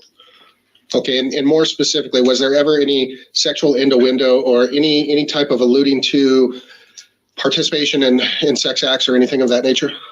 Nope. Okay. And obviously that's a very good, it's a good answer for you. That clearly never happened to you, but none of the girls ever reported anything like that to you, or I'm never going to babysit for those people again, or anything like that. No. Okay. And I think if something were to happen like that, they would report that information to me and be like, hey, this kind of happened to me. Like, should I be concerned? So nothing of that sort ever happened. And I know that when we were watching the young was rarely ever home, because he was either or it Thugging in my was rarely ever home. And we would pop in. She would be like, hey, give us kind of a rundown of what we could do for the day, and then she'd be off. Okay. And so she was primarily the one that would get home while you guys were still there, and then kind of relieve you guys and then head out. Yep. Okay. Yeah. Exactly. All right. And most of these people that you're babysitting for, are they mostly full? Yes. And that's probably because you guys work in the window. area, and so you see them all the time? Yes, I somehow landed a job within the area and then all these companies were like, oh my gosh, you're a babysitter, like help me out. And so I was like, all right, I'll get a team together. And so that's kind of how the whole wrapped into it. Sure. Sure. Were you up here for the final? Yeah, you were up here for the final Vandal game, right? Home game. Yep. Yes. Yep. You went to work at 1 and came back you worked at 1, got done at 8:30, went home, fell asleep at 11:45, and then you woke up to get water. You were thirsty and you sent a text at like 2:35 in the morning, I think is what you told me. And then the next morning you wake up at 9:30. Yep. And then I was just cleaning my house and I was getting ready for a normal Sunday and preparing to do homework that I procrastinated. And then I made some lunch at about 11:50, 11:45. And then I hear a bunch of sirens and that's kind of when all hell broke loose. Okay. And did you tell me yesterday that you actually walked outside because you saw some of your friends and you were over there when the police were there? Yes. So I think it probably was 12:10. I called my mom right when I heard the sirens and I said, Mom, I'm freaking out. There's sirens on my street. I'm seeing a lawn standing outside in a blanket. And this was before they put caution tape around the house. And I said, I need to go out there and check on everything. So before caution tape, before we really knew anything, I ran out there with a blanket and I was just holding everything and making sure that Jim and Dylan were okay. And then I see Jack get out of the back of the cop car and come sit next to me. And I obviously wasn't going to question anything. And when I saw the caution tape go up, I knew that something really bad had happened and I wasn't going to cry out answers. And I just wanted them to know that I was there for them and I wasn't there to get answers. And I was just merely there to make sure that they were okay. Okay. And then, so we sat out there for probably an hour and a half. And then that's when I've got a really close relationship with Tyson Barrett. Oh, okay. Because he comes into the KB Dome almost every day. He's working the games, and so he knows me. And when he showed up to the scene, he saw me sitting there with Evan, because Evan also works for the KB Dome. And I could see in his eyes that he was looking at me like, holy shit. And he comes up to me and he's like, I'm so sorry. And he goes, do you know anyone in that house? And I go, yeah, I know all 4 of them. And he was like, I'm sorry, like, we'll figure this out. And then that's when he kind of told us, like, you are free to go to the police station. We'd like to, like, question you. And so. Did you do that? I did. Mm-hmm. Do you remember who you talked to? Oh, I don't. Tyson Barrett is one of the detectives.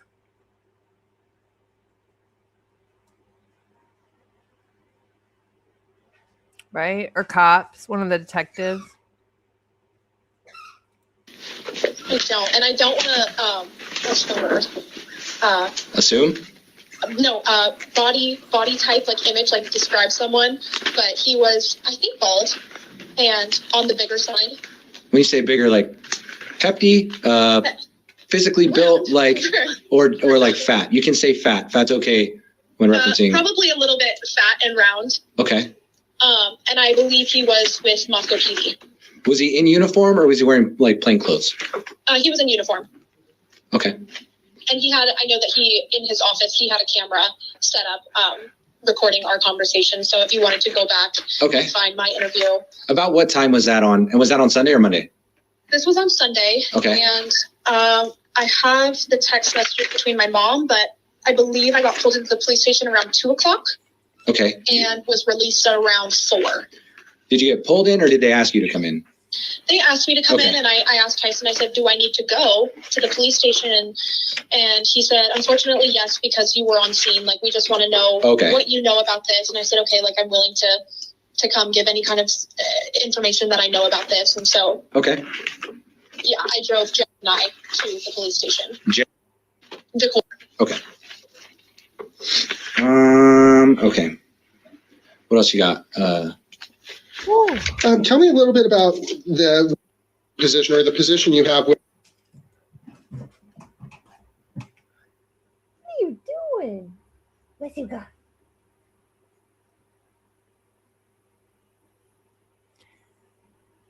I'm sure that this doesn't even need to be redacted. They're probably talking about like how she ties her shoelaces or something. And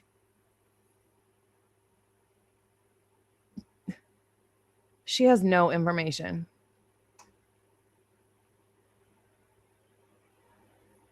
I still think it's kind of fishy. If Jack D was sitting in the back of the cop car that long, why didn't he call Christy or Steve and let them know? He literally didn't answer their call.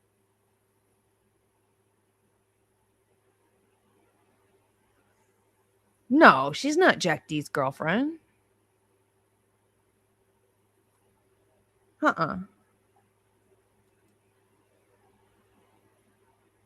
Giving him makeup tips. Right.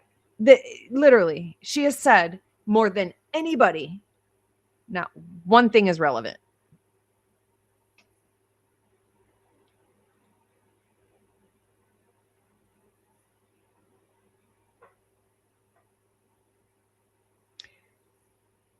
I mean, at this point, I think several of them might be Steve's daughters, but allegedly, in my opinion.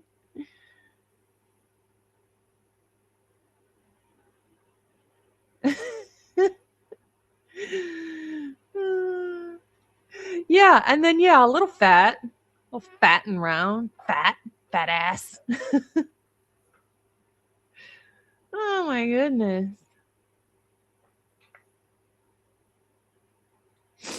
Right, exactly. He's sitting back there doing nothing. And not giving a shit about his dog either. It still upsets me to see Murphy walk out of there and nobody says a word. Nobody says, "Oh, yay, Murphy's okay." I mean, we know Dylan and Bethany wouldn't because they knew he was okay. They're the ones who let him back in.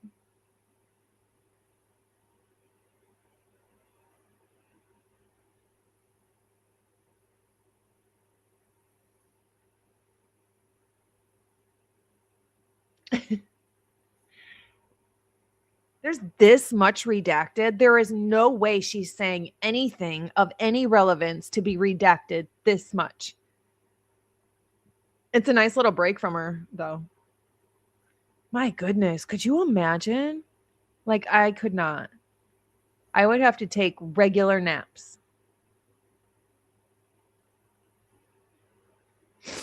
Nobody is.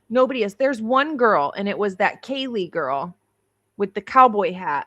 She's the only one who seemed to be a normal human being. And that's probably because she didn't even live there anymore.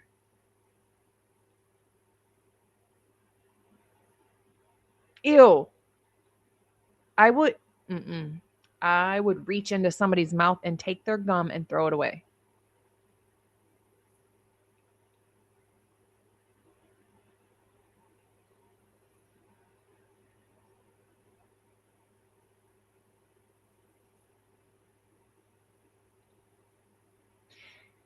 Yeah, I mean, you're kind of like, even if she did have information, I kind of just want her to stop talking. So even if she did have something to say.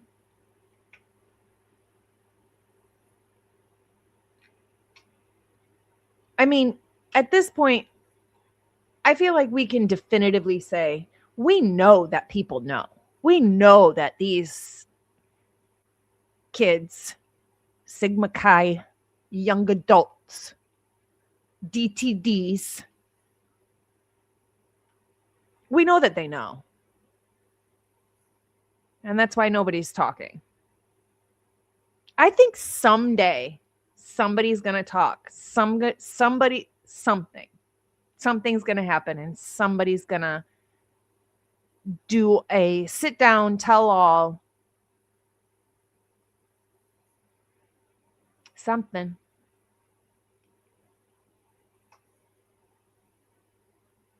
Okay.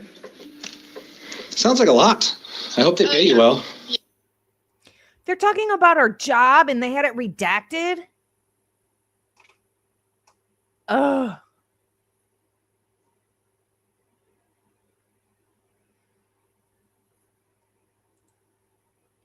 Thank you. Oh, for sure.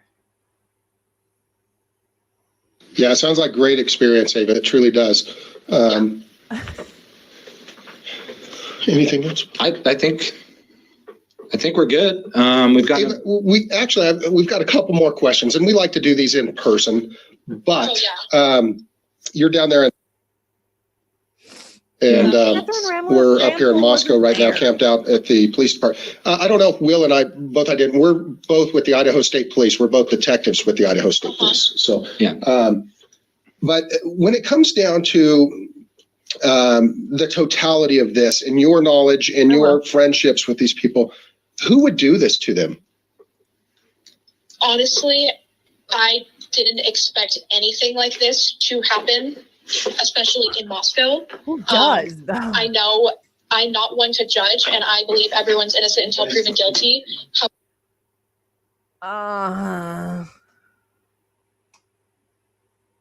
Because she seems like it would really be the opposite. She seems a little McJudgerson to me, as I McJudgerson her.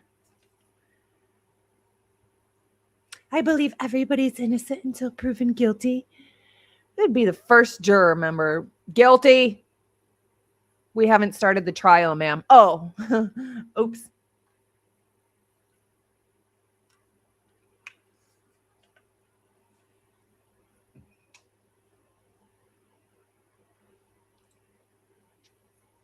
Never. Never. Not a flyer, not a reward. They didn't have anybody, and they didn't offer not a penny for a reward. Well, sure. But if there wasn't any kind of speculation, because they knew who they were going to plant it on. That's why they didn't put anybody in CODIS. That's why they didn't test any DNA. That's why they didn't get any, blood samples tested. They knew who they were going to plant it on. I couldn't even begin to tell you who I think is responsible, capable of doing something so heinous. Okay.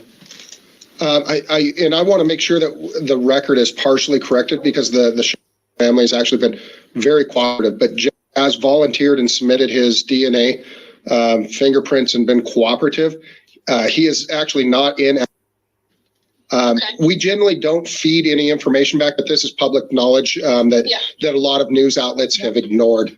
But who does Jeff hang out with? Because our gut speaks volumes to us, doesn't it? I mean, it's like the hair on the back of our neck, how it stands up sometimes. Our gut is equally as powerful.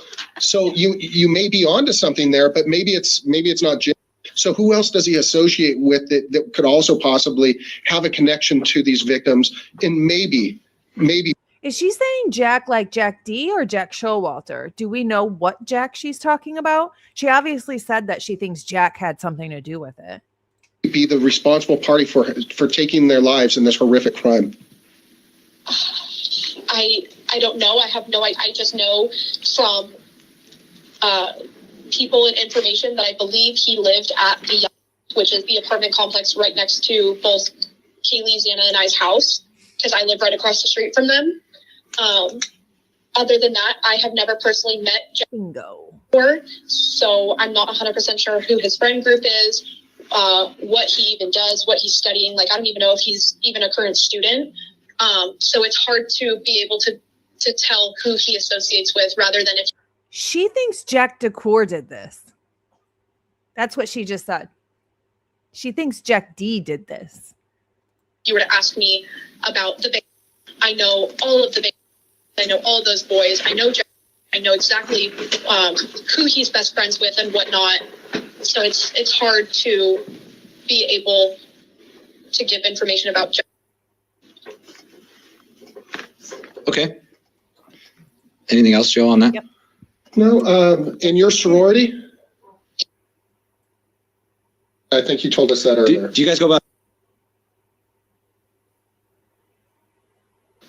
Yeah. Sorry, I'm new to the whole Greek culture thing. Who is your closest or brother in fraternity? Oh, I don't know who our brother fraternity is. Okay. I have no idea, but I know that it is known to be extremely close with and Okay. But then so they were asking, they said, who's Jack's friend group? And she said, Jack DeCour. She said, I don't know who Jack DeCour's friend group is. So I just figured they were talking about Jack DeCour. But she thinks Showalter did it. So then they were asking about Jack DeCour's friend group then, right?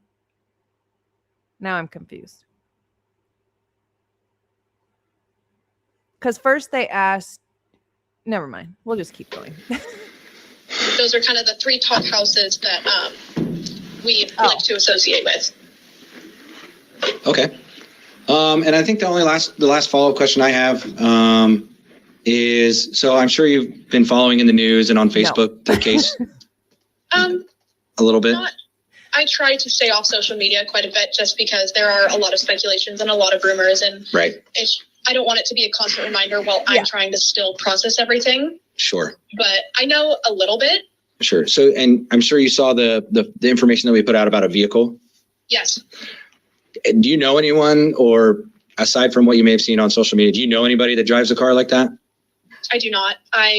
I'm very aware of when I am coming and going from my apartment and getting into my truck, of what cars are on my street. And if I'm like, oh, that's a new car I've never seen here like before, it's like, oh, who is this person visiting or whatever. But I pretty much know all of the cars that are residents or belong to residents of that little community. I don't know what cars belong to the apartments of the Queen Road apartments, or if you would say the but they have to drive up that street anyways all the time. So if it was like a familiar car or something that stood out to me, I think I'd be able to remember it. Like if it had some sort of graphics, or if it was loud, then it would be something I remember. But Ava lived across the street from 1122. So I've asked for Ava's ring cam footage. We're waiting on a response.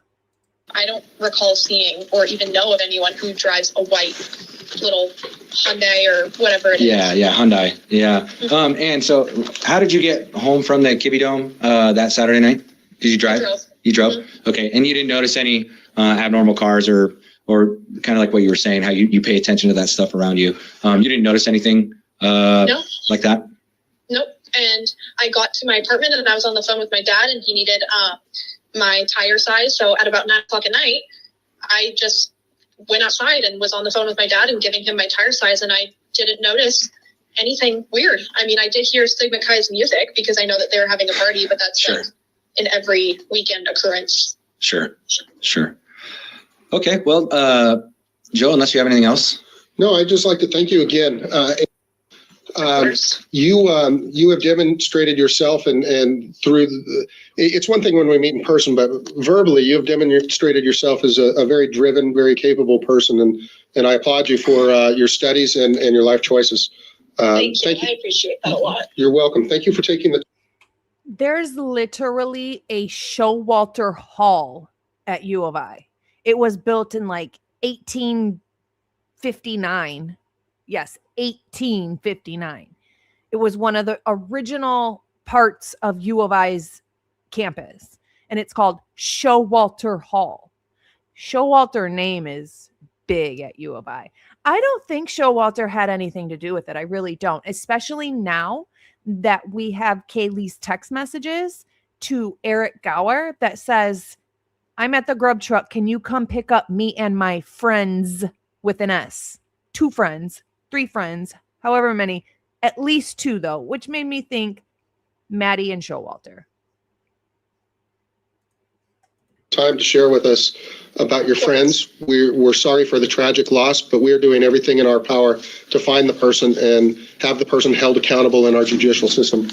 Yeah, and I'm hoping it'll be soon. And I do have faith in you guys. And I know that yesterday or the day before was hard, and I had watched a video of Tyson taking the belongings out of the house, and I just wanted to reach out to him and let him know that I admire you and your team's strength. That's all I wanted to know. Being able to get this job done, because my is actually a cop, and he's had to see some stuff that not the average person should have to see. And it's unfortunately more on a daily basis. So I applaud you guys for working through this and trying to find answers. And I hope that this all can come to a close very soon. Thank you very much. We're grateful. We appreciate it. And again, if you find anything in your messages between you and Kaylee or any of the other victims here, and you think that they're important, get a hold of me. You have my phone number. Get a hold of me when you get back into town. It's not something that, unless you find something that you think is extremely important. Nothing's too small, but hang on to those until you get here in January, and then we can meet up and I can get those from you and things like that. Awesome. Okay. Okay. All right. Thank you. Thanks. Thank Bye-bye. you. Have a good day. You too. Bye. End audio recording at 2:23 p.m. That was a phone call? Holy macaroni noodles. That was a pretty crystal clear phone call. I thought she was sitting right there. Okay, guys. Well, that was a long one. My goodness. I have one thing to show you. Hi, Bronxy. What you doing? You gonna get your ball? You gonna get your ball? One thing to show y'all. Oh, crud. Oh, crud. It's our favorite time of the day. Oh, come on. There we go. It's our favorite time of the day. So, Jules did not actually send me her babies. I stole them off her page. But we know that Linky has been having a hard time lately. And I think that it's been heavy on Jules' heart. So I was hoping that we could share Linky today as Bronx's buddy of the day. So we can all send happy prayers and get well soons and put some positive in the atmosphere for Linky. So we got Jules is Linky. And then we've got Jules got a new baby named Bubbles. And this is Bubbles. And I love Bubbles' nose. I think Bubbles is so adorable. And I know that it's probably stressful on Bubbles right now as well, because Bubbles was brought into a new home at Jules's house.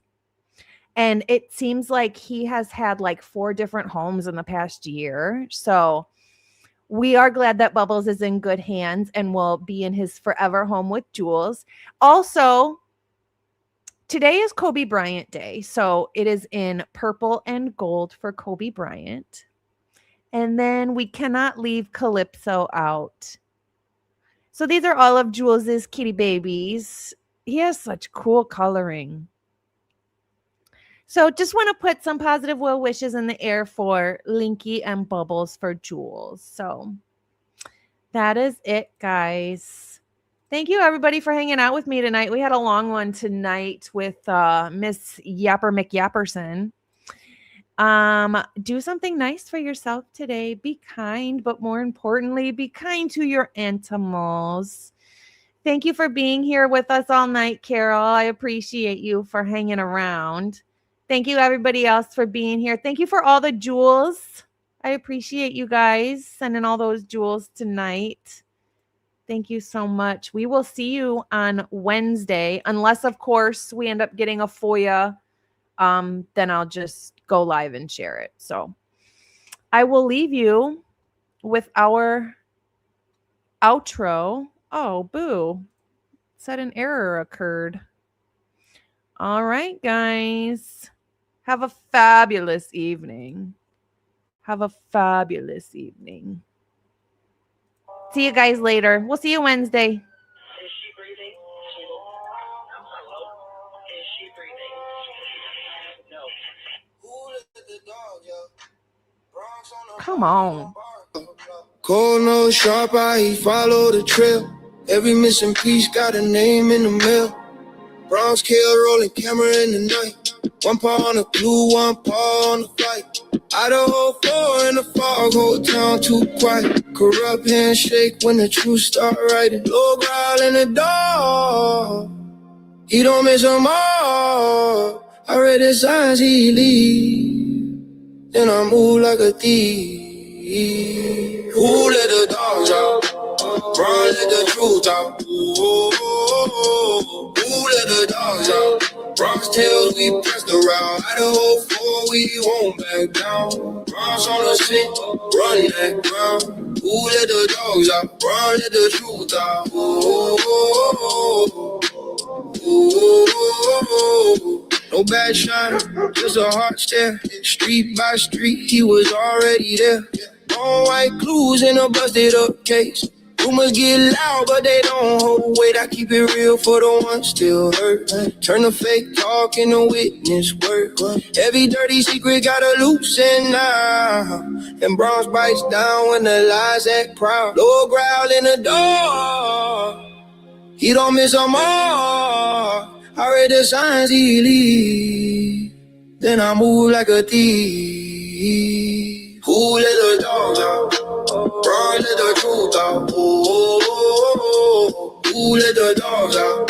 BronXtails, we pressed around. IDAHO4, we won't back down. Bronx on the scent, run that ground. Who let the dogs out? Bronx, let the truth out. No sleep, no peace, just a restless run. Under that moon, what's done is done. Bronx in the alley, I'm close behind. One last turn and we expose the lie. Who let the dogs out? Bronx, let the truth out. Who let the dogs out? BronXtails, we pressed around. IDAHO4, we won't back down. Bronx on the scent, run that ground. Who let the dogs out? Bronx, let the truth out.